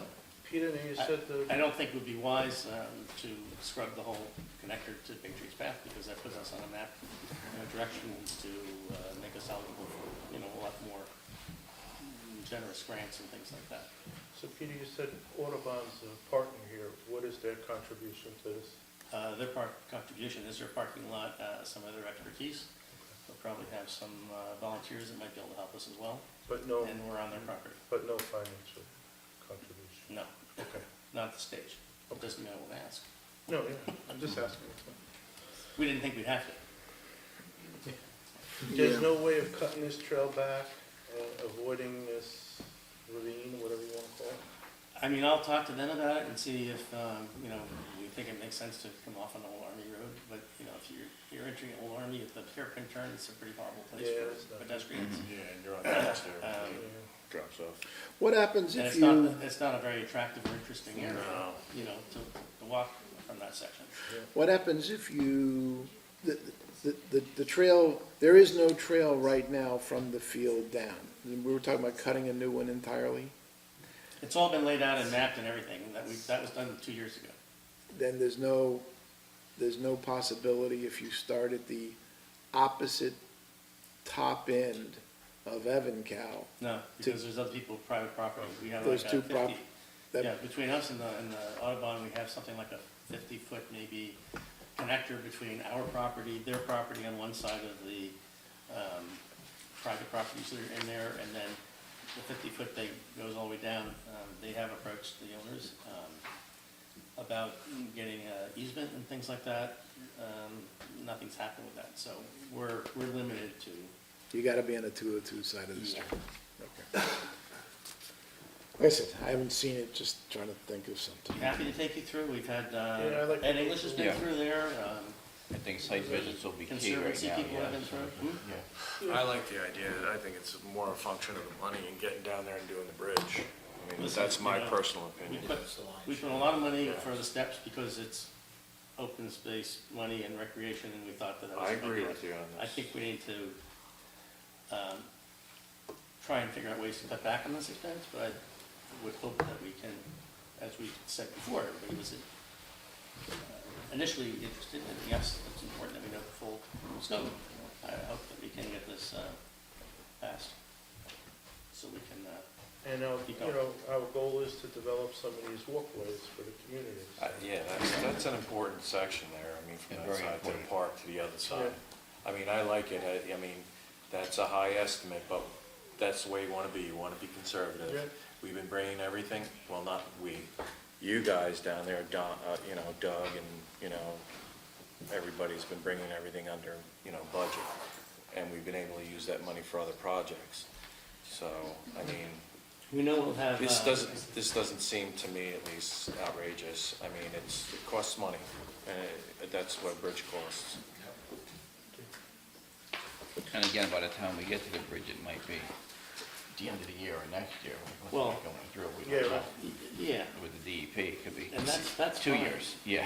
That's fine. That's I mean, fine. going forward, I mean, by the time you get the money out there and you find out, hey, might be a better way to do it, or you do have access, you're already gonna be able to, cheapen it up a little. Ralph, how much gets deposited to that fund every year?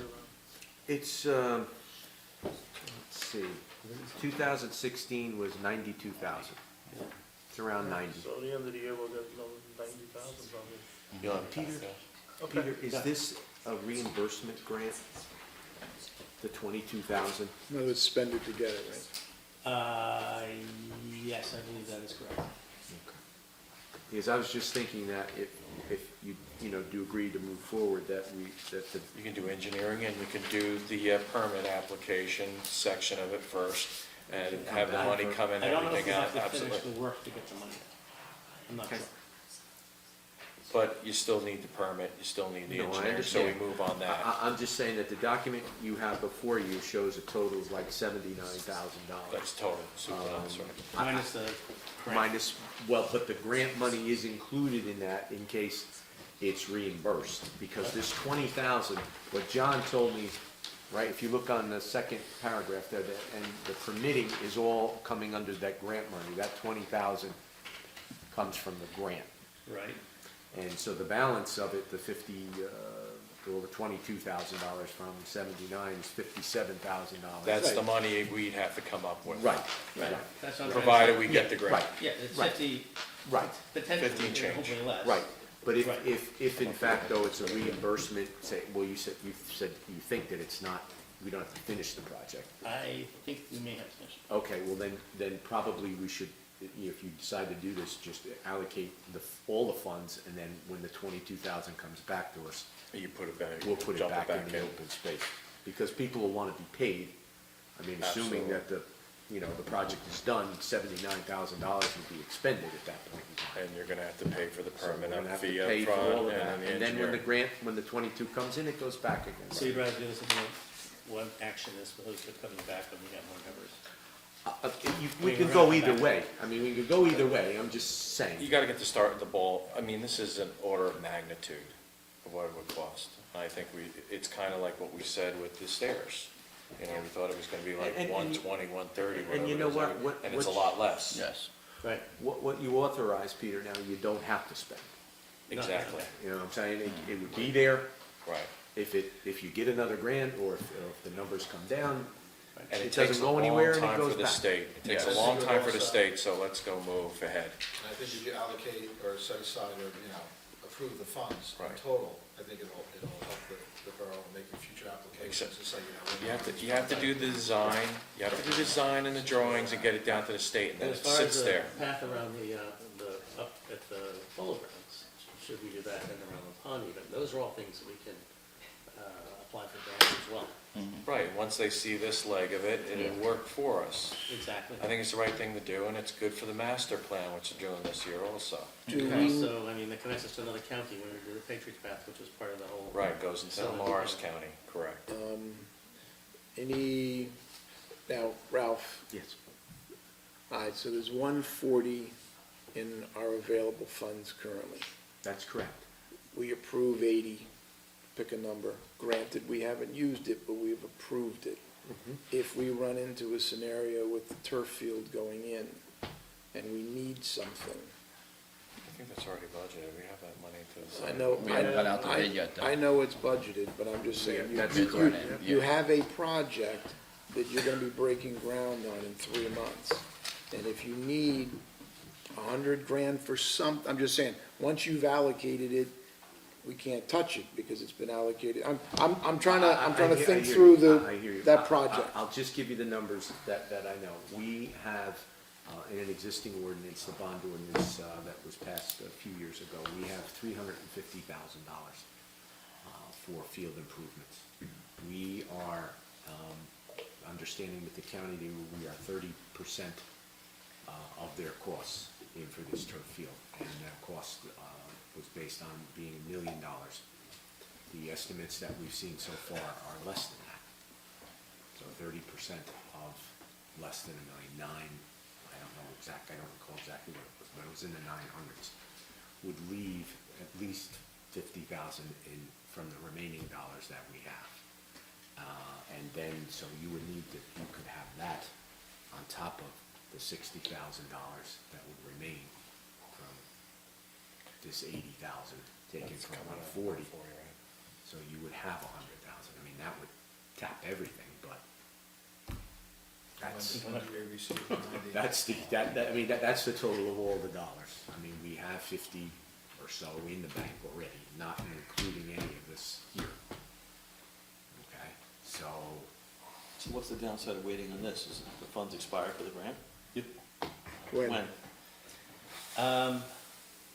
I can't give you an exact answer. I can just tell you that we've carried this since August, and then we told them about the EP, and then they kept on calling us in November, and then in December, and then we finally get the numbers. So they're on our case. It's still less than a year. I mean, you would think they'd give you.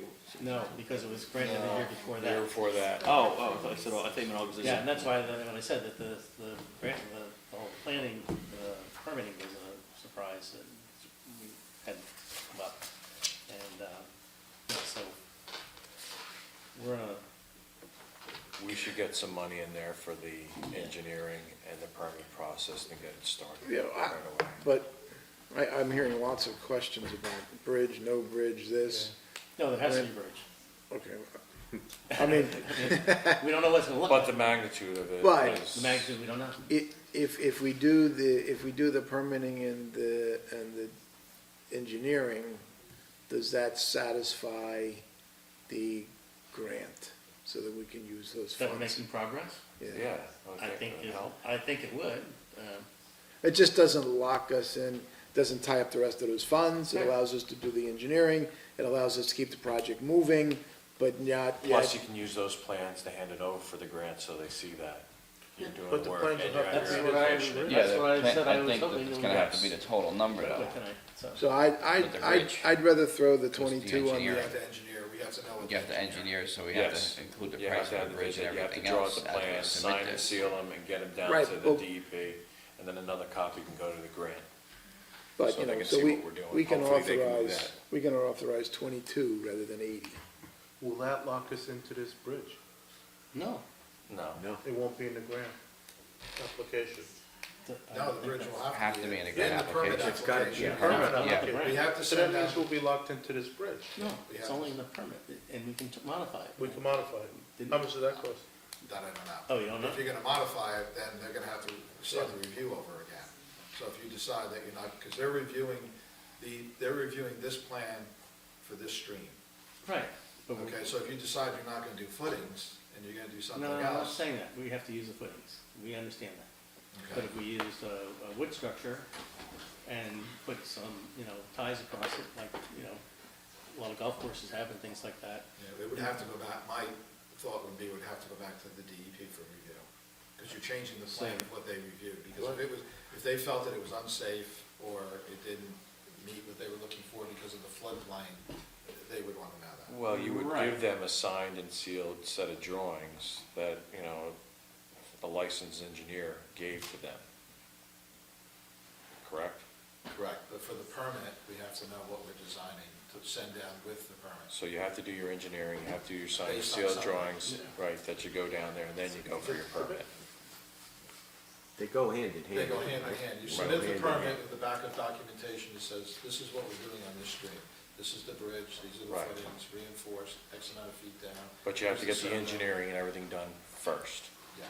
So what you do is you value the My- engineering. My understanding, talking with the environmental guy, is that it has to be a certain level above the flood level and all those different things. So I guess I'm confused on why, if you've got a engineered bridge that's above a certain level and isn't gonna get washed out by a 500-year flood.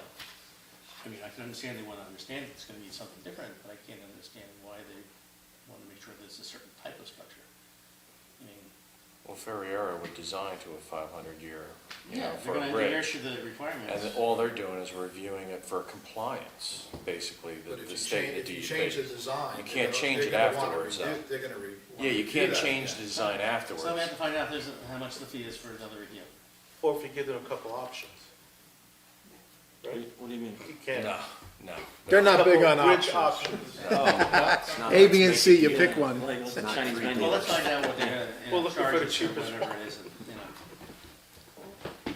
What you want to do is All right. design the most inexpensive bridge that you can across it. Yeah, that's safe That- and- That's and safe meets and it the complies with the 500 years, so it can go through. Our So- chance at, the budgeting is before we send it down to the DEP. I can imagine, this, based on looking at this fiberglass bridge is probably the cheapest one we can get. Probably. I would think so, Right? yeah. It's a molded fiberglass. I mean, It's not, it's like fiberglass girders instead of steel. Yeah. And you don't have to paint it, it doesn't rust out. Cyclotrack stuff, it lasts a long time. It's a lot of lightweight. us, And I imagine we're gonna get a It cheaper doesn't rust. structure than this. It doesn't rust and everything else. All right, so, gentlemen, I'd like to So why we, move to get so, the money in it there. sounds like everybody else wants to do the fiberglass and just, by default, so, fine with me. Can we move on this then? Jack, move, not a problem, roll call. Yeah, you can do it. All right. You got a resolution, right? So I want, Resolution, so I'm what's the resolution? Just so I'm clear, we're gonna design for for the bridge and site work that we outlined on this document. So we can apply for a permit, right? We're So gonna what try to get number the are we on the most resolution? efficient, Sorry? What number? cost-efficient bridge we possibly can that will comply 1760. to their regulations, and then we want to get it down to Trenton as soon as possible. And, And then sorry, use go, a no, go right resolution. ahead. No, just, I can use a resolution for the grant people, let them know Yes. that's progressed. And then you could have a set of those plans to put with it and say, hey, we've already approved this, we're moving forward with this. Here's a Can copy you, of our yes, permit application. absolutely, exactly. Doug, once we get approval for these plans, how many years we have before we build it? DEP is Because usually then we a year, wait for another grant and apply for another grant next year. Absolutely. Yeah, they have 60 days to Start work, I to say think. that the permit is administratively complete. I believe they have 60 days, and then I think they have up to 6 months, I think, to give you the final approvals. So we got time with them. So we're, All right, I'll And I'll be entertain. going to something in about a week where there's people that need grants and different sources of money, so that's around there. Okay. I Alright, assume the ready? area that the bridge goes is heavily shaded, so all fiberglass. concerned okay. about sunscreen? Well, no, just, UV. nothing's gonna grow on fiberglass, no mold, nothing's gonna swell from the humidity, so it might make the best, might be the most, At the end of the day. smart most choice, cost-effective. because the, what's Hopefully gonna a lot grow. of, maintenance. hopefully a lot of people No use it, no maintenance. moss will grow on it. Right, and it won't swell from humidity and rain and everything, so. All right, so All we're, right, Ready? the resolution is Gonna be- as written for the 79,186? yes, Yes. resolution 1760 appropriating 79,186.98 from the Open Space Trust Fund for recreational purposes, Grails Trail Program. Trail Grant Program. And 22,000 has already been approved in the grant, prior grant. Right? Well, that's 22,000. tentative. 22. Yeah, 22,200. Is that the development part? out of the recreation development pot. Yeah, I'll move. Moved by Mr. DePortero, do I have a second? I'll second, thank you. Second by Mr. Redrown, roll call, please. There'll be a lot of happy campers. Should be, they better use it too. Yes, absolutely. Mr. Birnbaum? Yes. Mr. DeLeo? Yes. Mr. Portero? Yes. Mr. Schmidt? We're hoping Yes. that the Recreation Committee will start running some And programs. Mr. Youngblood? No. No? Little cross-country through there. All right, gentlemen, anything else? No, I think we're done. Thank you. All right, thank you. Jeff, you have anything else with the Public Works? No. Thank you, Doug. All right, Bill, any other? All right, You got a next. question? Doug, I may have a question before you leave about your discussion with Dan and that other HPAC grant, but Okay. Okay, other committee We'll reports, have that's where you plenty- usually I'm come very in. concerned about having a lot of reserve there too, that's why You have anything? driveways always have. yes, in the HPAC, most of the money that the Dunster Squibb property has been receiving has all been county funds. All the county and state. Recently, let me say that in the 14 and 15 awards were all county. The state suspended their grants for a couple of years for other reasons. The state has reinstated their funds, and we feel there's and Doug, correct me if your conversation last week is any different. So we think we've got a reasonable chance that the state will match our 2014 and 2015 grant awards, Well, nice. which total about $460,000. So there is a little question still, given the actual signing of the lease, but Still in the bells with the Greenacres. we, Just called them again last week. as we discussed at HPAC last week, certainly feel there's no reason not to apply for that. It's state funds. We could add almost $500,000 to that project to push it along. Yes, sir. 250. You think so you have access to 250 and use the county funds as the borough's match? Okay, because what we had talked about was that we had 2 years' worth of county that the state was, either, listen, the minimum's two, The state's gonna give you more than X number of dollars, is what I think they're hearing. somewhere between 250 and 500,000, 250 and 400. Reapplying every round, so that 400 would be available. Okay. Dan's thought is that this year's round, the borough would be eligible for 250. All right. at this point. We think we should take advantage of whatever eligible state funds are available to try to push that project along.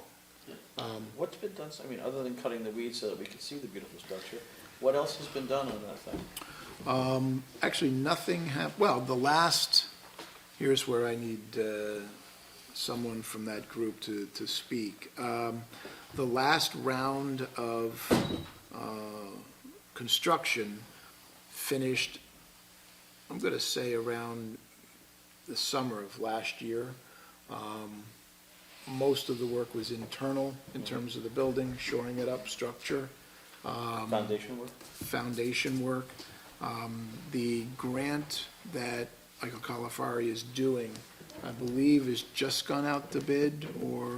Well, he's got the pre-qualification in, and he's anticipating an award will be made by this council. It's on my calendar, I think in the middle of March. And that's for the like- next round of construction. Right, what's like 200,000-300,000? Something like that, yeah. So, again, to your question, nothing's happened in about a year, but the next round is going out to bid with the funds that have already been approved, so I'm just looking at it, anything we can do to push that project along, gonna make it look better. So like no volunteer work has been done on there from the committee or any organization to, to try to save the borough money and move the project along? I wasn't Painting, actually spending money. whatever, painting, cleaning, nothing's been done there? Well, in terms of the Just big, waiting for more grant money? well, in the big building, they do work up there.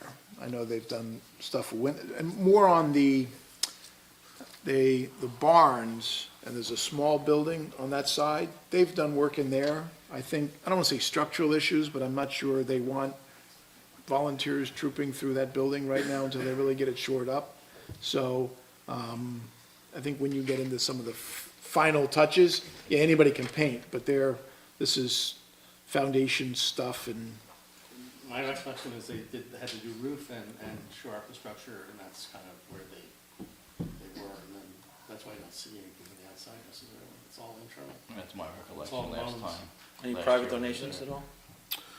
all? I don't think there have been so far because of the way the borough is set up. Obviously, as we move from HPAC to Friends, there will be a massive fundraising operation done by Friends for private donations. But I don't think they can do that until, again, we're waiting for the lease, which we've been waiting for. Is it the 501c3 is fully set up now? They've already got it. Okay. They set it up years ago, for them, so just waiting. We're waiting on Green Acres at this point, That's, too. that's still the holdup, okay. That's still the holdup. Yep. So, That's been with them a while. Yeah? yeah. Well, Well, it took them a year on the other project, so. other project. I don't think Green Acres is all that well funded, perhaps. Well, and the woman who we deal with is out in the field most of the time, so. Yeah. there's only one So anyway, I just want to, go back to HVAC and tell them, certainly in terms of the state funds, get what they can. Yeah, it's only helping us, it's not costing us anything. But I wanted to just put It's that not on the like the table. open space where we're letting out part of our reserves that we acquired through open space tax. This is totally outside. So. That doesn't impact any other grants we applied for? No, Well, the funds it's sort are- of the same pool, but it's different. Yeah, This is state funds. Everybody okay with that? Anybody opposed, abstain? Okay? Yes? Yeah. You Good, we'll Mike. keep finishing. All right. We can't send it back, so. Right, okay. Thank you. Anything else, or anyone else? Ed had left, but let me just mention a couple of things that are being combined with Shade Tree. We did a tree giveaway for the past 2 years. We're doing that again on April the 28th, 8th, and we're combining it with the Electronic Waste Day, as well as the, for residents that want to bring in their well water, a free test. So we're going to combine all three of those activities at the same time, just so hopefully each one of them. Test, it's not free. The well test? You pay for it, but it's discounted. Discounted. So all three of those activities are going to be done at the same time, which is April the 28th. Very good. So what kind of trees that you want? We don't know yet. I've put in a request for persimmon trees, but we'll see where that goes. For persimmon? Yeah. Usually what's available. Yeah. There are native persimmons. Yes, no. But small. You won't need a pickup truck. No. These are, these are seedlings. These are Yeah, these are Bearwood seeds. yeah, we're getting free things from the state. They're small. That's generous, that height. I have one in my backyard that I planted years ago.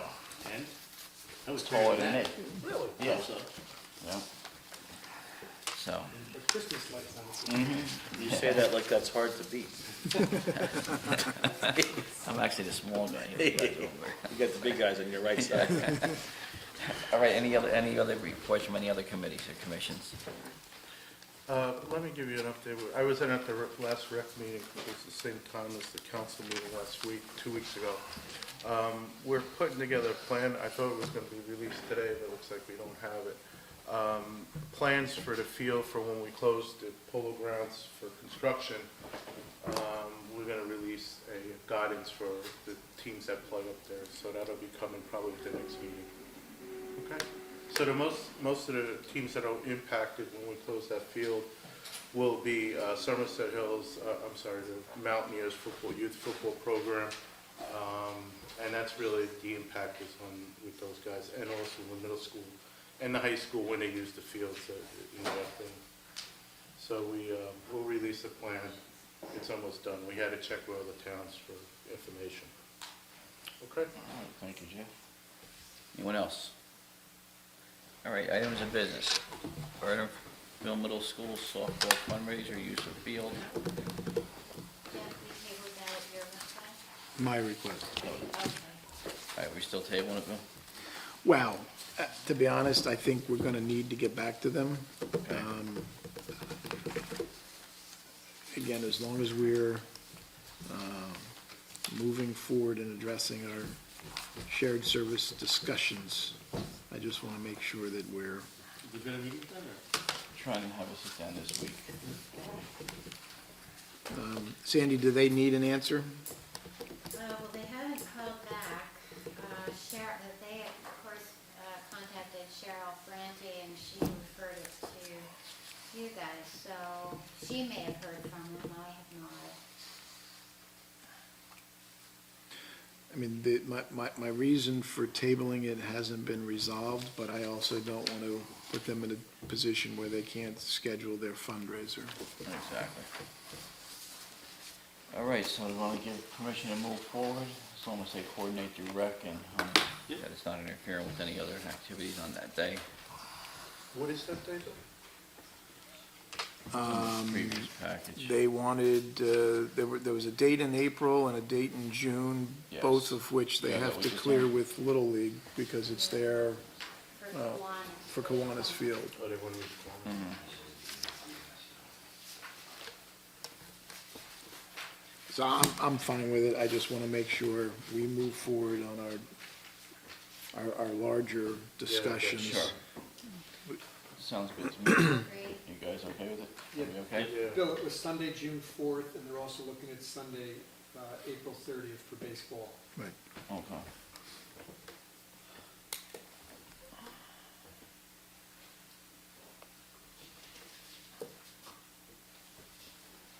All right, 10B, Somerset County Business Partnership Membership.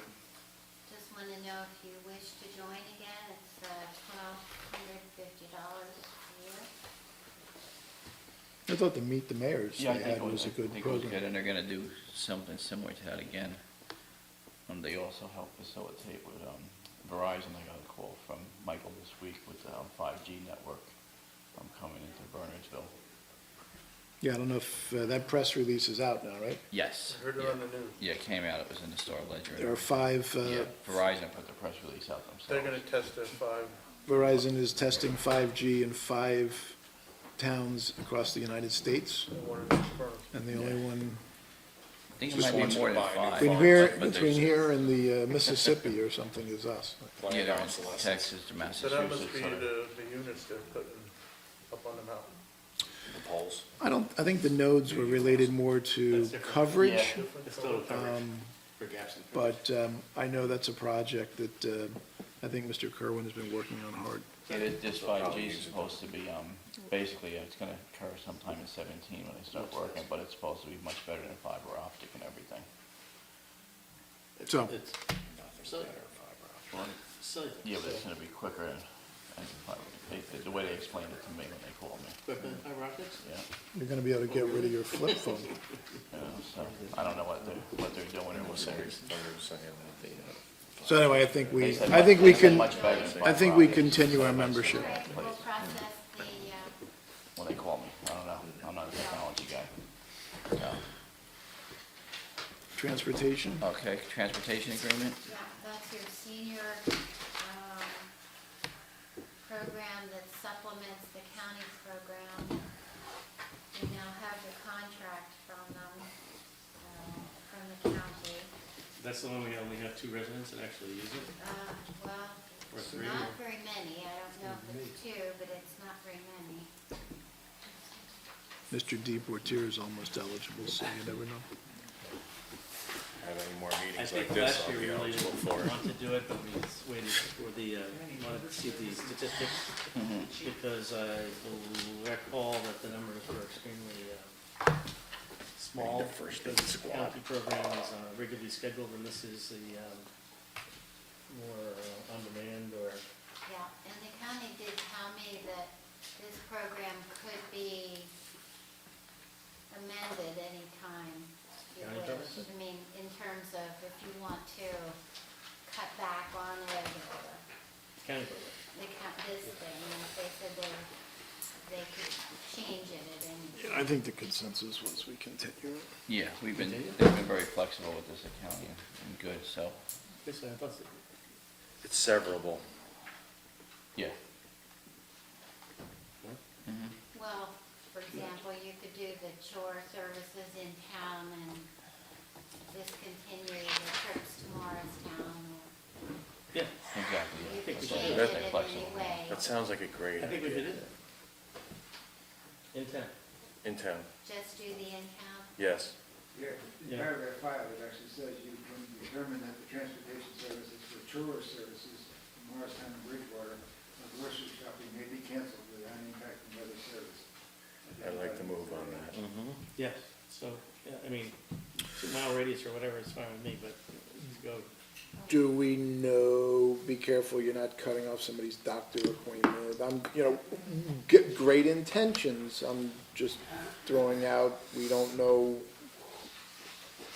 I think don't- the intention was, and that's a good point, where we use Morristown Memorial more than Somerset Medical Center, so most doctors from our people are over in Morristown. If someone's going to Wait a Morristown to second, have their the regular nails scheduled done. one, Sandy, the regular scheduled one that comes in, what, is it Tuesdays? Well, the one the county operates, that's a kind of a function of the senior center.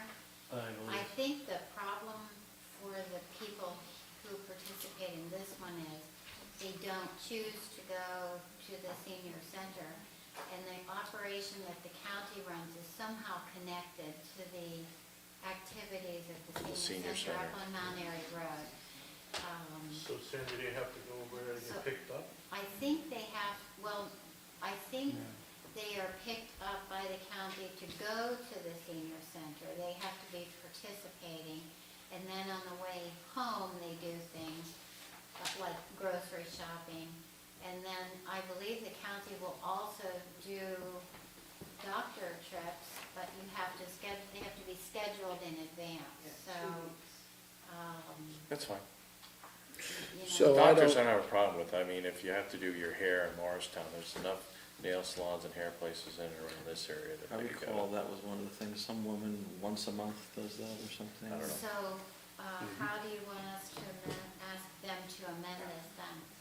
In-town services and what? Doctors, or doctors.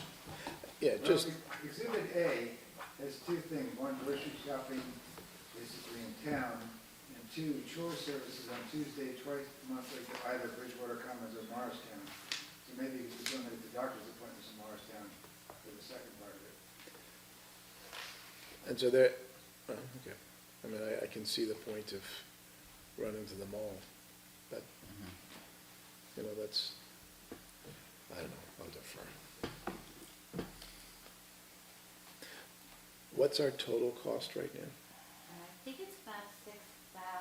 Yes, it is. It's a little over, it's like 6,300, something like that. And how many people use the service? I think there are 4 or 5 people overall, but on a weekly basis, there are often just 2 to 3 people on. That was part of the problem. The 4 or 5 people change, you know, day to day. But yes, at one point, we sent this information out to every, with tax bills, we sent it to all the seniors that we know about. It's posted. I don't know what else we can do to. I'm for the doctor's offices and this region here, since it's a local. Somerset County thing.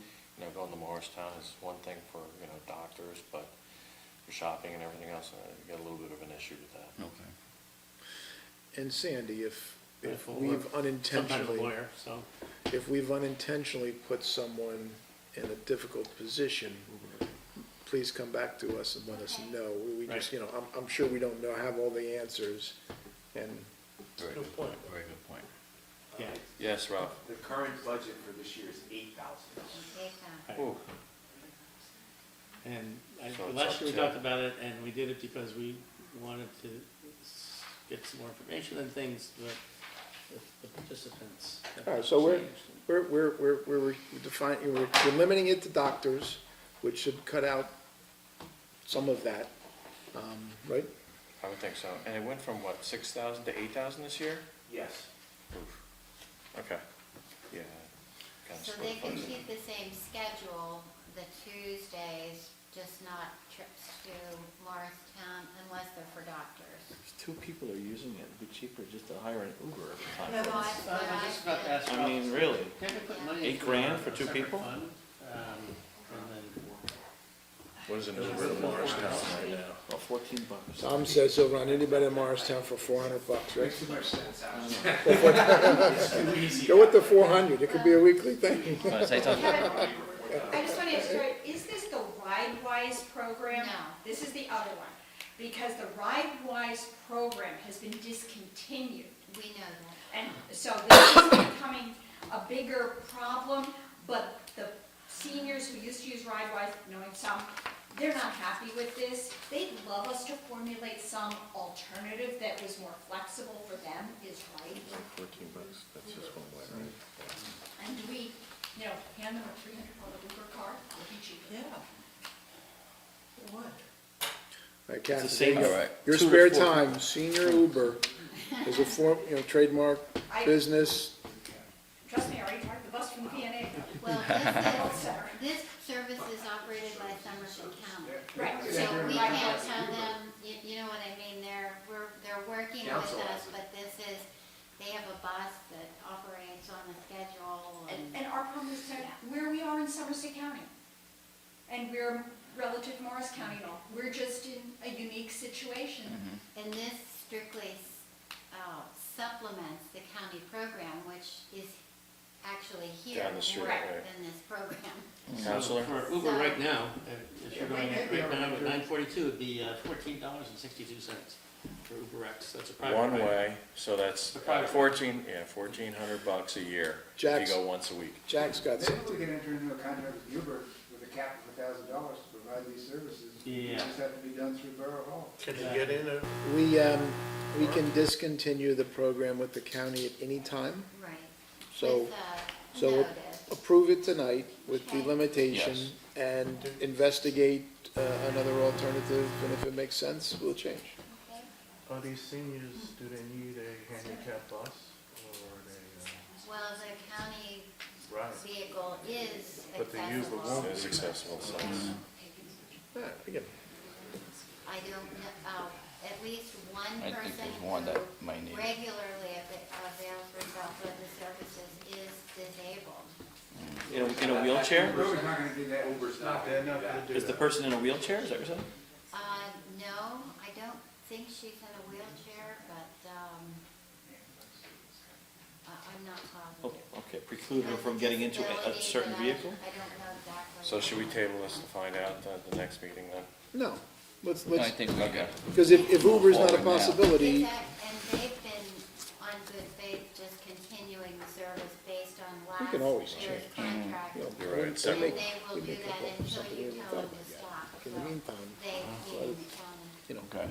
let it go with that modification. All right, so we're in favor with the modification? Yes, I'll move. Moved by Mr. DePorter, second. I'll second. Oh, there you go. Mr. Youngblood, second. All in favor? Aye. Opposed? Abstained? The ayes have it. Abstain. Oh, abstained, Peter abstained. Peter abstained. He's working on his Uber license. No, I was checking out list prices for the pretty There competitive.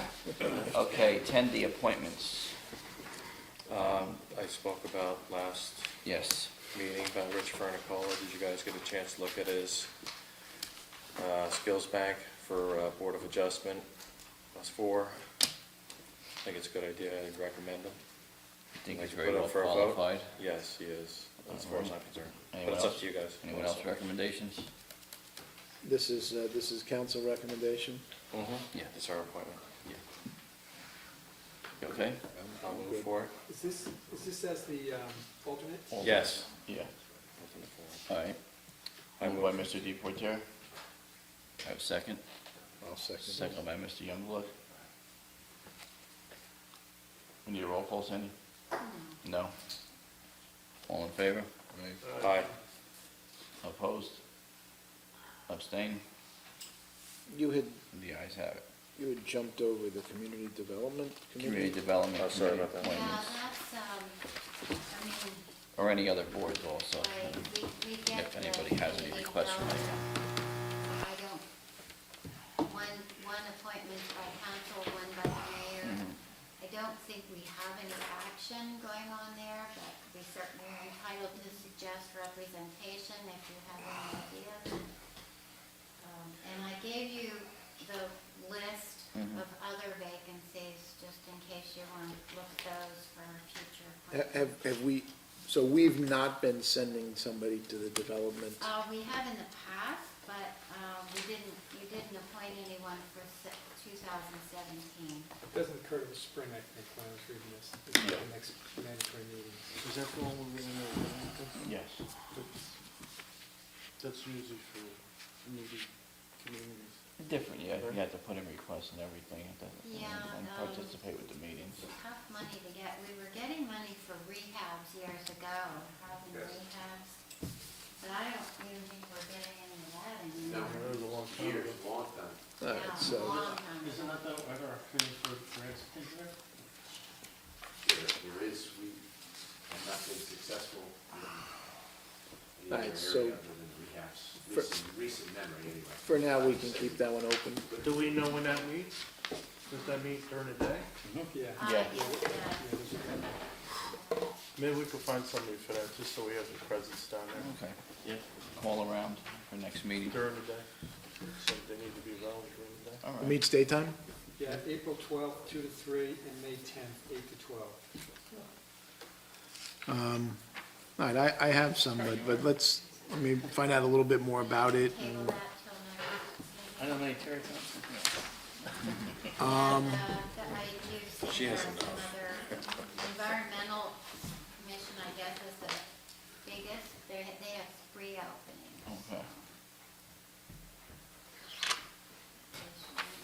Think about that. County, right? And we could, bring it up at next meeting Yeah, if we let's don't bring have it up anybody next week. immediately off any list. I'll just carry this. Business trip's coming up. Okay. I would like to take no action on 10E. I know we tabled it. That's the pet, The puppy mill ordinance, yes. and if you read through that ordinance, it specifically says that they can only sell a pet that's come from a rescue or some other adoption-type location. Yeah, Animal this care- just, An animal care facility or an animal rescue organization. Right, which means, There are lots of them. You don't know what it means. well, no, no. What about if you want to I- go to a breeder? I don't think a breeder is included in that. Breeders don't sell through puppy mills. I understand that, but as that ordinance states, I'm not sure it wouldn't have an adverse effect on our business pet value in town. They sell cats. They're rescue. Are they Rescue. strictly rescue? Yeah, they're all adult rescues. They're all licensed. And Okay, every purebred breed has a rescue organization. all right, I just didn't want to pass an adoption that would affect the business if that wasn't the case, so. No, they have the dog rescue in there also Yeah, at and there are times. purebreds, I mean. That's fine, no, I just We had got, a rescue I just from got a a- rescue last year. I'm saying that's great, I just didn't want to put something on a business in town. Have that- those I people think that sell- dog rescued you. Breeders in town that sell dogs out of their house. Rescue Bill. That doesn't do that. That's not a puppy mill. This is not a puppy mill. It's a store where they're taking. I don't think we we have the problem in Bernardsville. So I will just show no action. Oh, no, I don't. I think it's preventive. We Exactly. could develop a problem and then have to try to correct it. In my old town, we shut down a place because the health violations. And, they started off with, oh, we're only gonna have a couple. And then the next thing you know, they had more than a couple and the conditions were just horrendous. Then they have them in trailers and everywhere else at times and moving them around. And as you know, there And it was are getting, health codes, so that could still. vermin and all kinds of other things was being attracted because of the conditions, sanitary conditions, because, people that were running it didn't supervise people well. Okay, but that's not what's in this who ordinance. is introducing this? You know, if there's a problem in the future, you can always adopt an ordinance. It's not like a zoning ordinance for current use. This was some- Grandfather. My question, where'd this come from? We have a small little store in town. From an organization that's Licensed organization, operating trying to business. encourage adoption throughout the state. It's a health Okay. safety. As All right. opposed to If you- regulation. And all the shops are already subject to all the health codes, and Right. if there are Right. problems, they will shut them down based on those. Right, so there was a list included of all the towns that have adopted this ordinance. Yeah. Most of them were South Jersey. Yeah, So it's a municipality that's pushing this throughout the state. it's an organization called,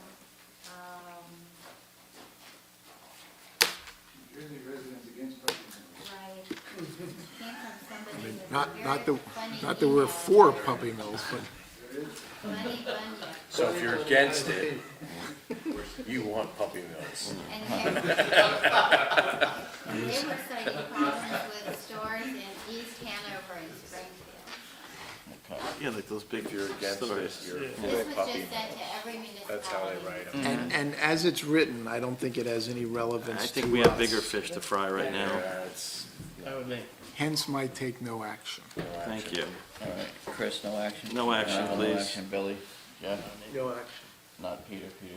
That's okay. Action. And by no action, I don't mean that I'm for a No, puppy I'm mill, just please. doing a roll. Yeah. Okay. Dave, you got that? Mike, We're good on that tonight? Good.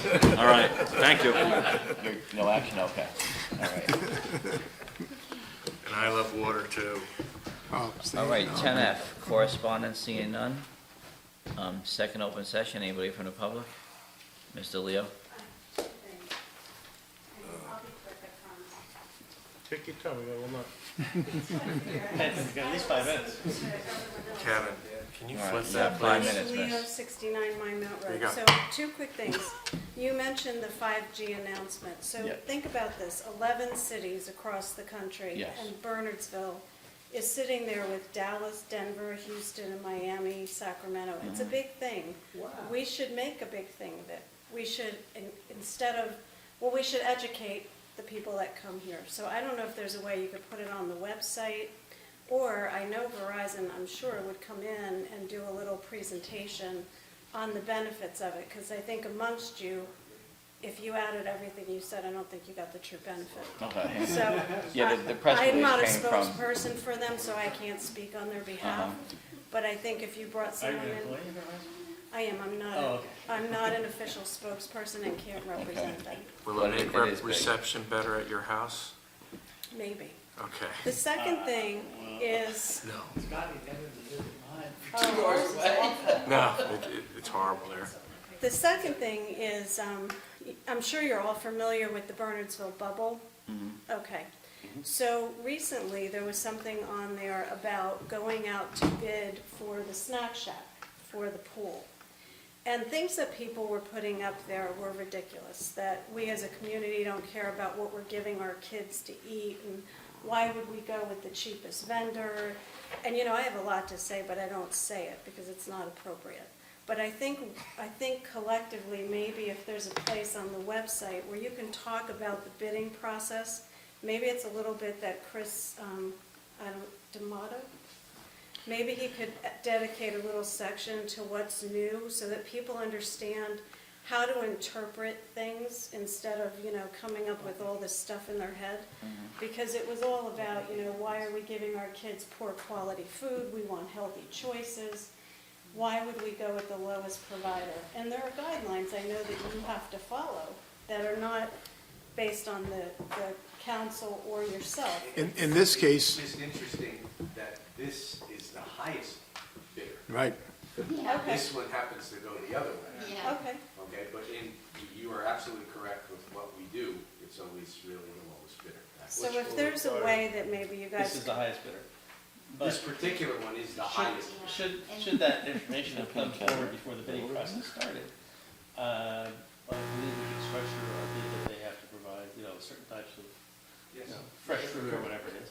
But unfortunately, because of the bidding process and the timing to get someone set up, it's after the fact. So next year, you know, absolutely, we could, I guess, consider it in the contract. Yeah, I just Because think, it's done every year, so. I think all of the way that bidding happens, even when you looked at the cost of the steps, Right. you guys saved money, right? So the initial process came in at X, but it ended up being somewhat less, and how did you go through that process? I think it would just prevent a lot of the misperceptions in the community and what I see on the bubble. See, Patty, part of the problem too is like larger towns and larger cities have a PR person that manages all these types of things. We don't have that here in this small town. So what happens is we rely on the press to report Yeah. the facts. And We're lean sometimes and we mean. don't get the facts correct. In 17. So interesting is that we have not had another bid, another vendor. The only. Yeah. they have peanut butter and jelly on the And I menu. will tell you, there were people on there that were basically saying, I don't know why you would say that. The vendor that's there now provides healthy choices. My kids don't want to go to the pool and eat a salad, they want a hot dog or a grilled cheese. I guess this is for Like, that's a recreation fact. department or whatever, but maybe Ralph, you know. We don't frown upon people bringing their own there, right? No, If they but wanted they to would- bring food or brown bag And or they do lunch or that. whatever. They do that, Mike, but I Oh, think this okay. was more in, I heard that. All right, I mean, like, Gold is offer, is that true? Was that on the bubble? Did you hear? no, this was going back a few weeks ago, and I didn't even mention it to Jeff, but I No, thought. as far as we know, he's ready to go. He's ready to go. No, I think that was unless fake news. The operator knows to have, you know, certain things they Oh, can still do that. He'll buy it still. Sure. Granola and yogurt, they sell. They want to use hot dogs and All right, can we go home now? We have a clerk that's. All right, anyone else? from the I think we public? need a snack shack in here. All right. I'd like to make a motion to move Yeah, Peter's into, still talking. They need minutes. no, thanks, Glenn. Thanks, Glenn, you can go now. You got a nice party. One last question. Sure. Yeah, It looks like and we'll have to allocate monies. They haven't published their report for the site. They have them. They have one, too. They have a design? All right, yeah, they have, I need someone in the fire prevention? Partial DIL. Yes, we do need someone. We do not have someone at this time. Are we unplugged? Yes, from the committee. Sandy? Right now, Ralph, Hey, Glenn, the mayor on that committee. that person, can that be from the general public? Cutting the mics. It's me, it's two people from the fire department. Thank you very much. It's just one council member, and then it's always been Ralph. So I don't, for fire prevention. Thank you, so, Okay, so the speakers and everything are on, so everybody hear. but it needs to be, Okay. that's We're a, fine on our side. Make a motion to go into executive session. I move to go in executive session. Second by half the Councilman council Schmidt. left us. All in favor? All in favor? Aye. Okay. But Glenn, that's not, that's a member of council, not Member the of public. council. I believe you can, Ralph is actually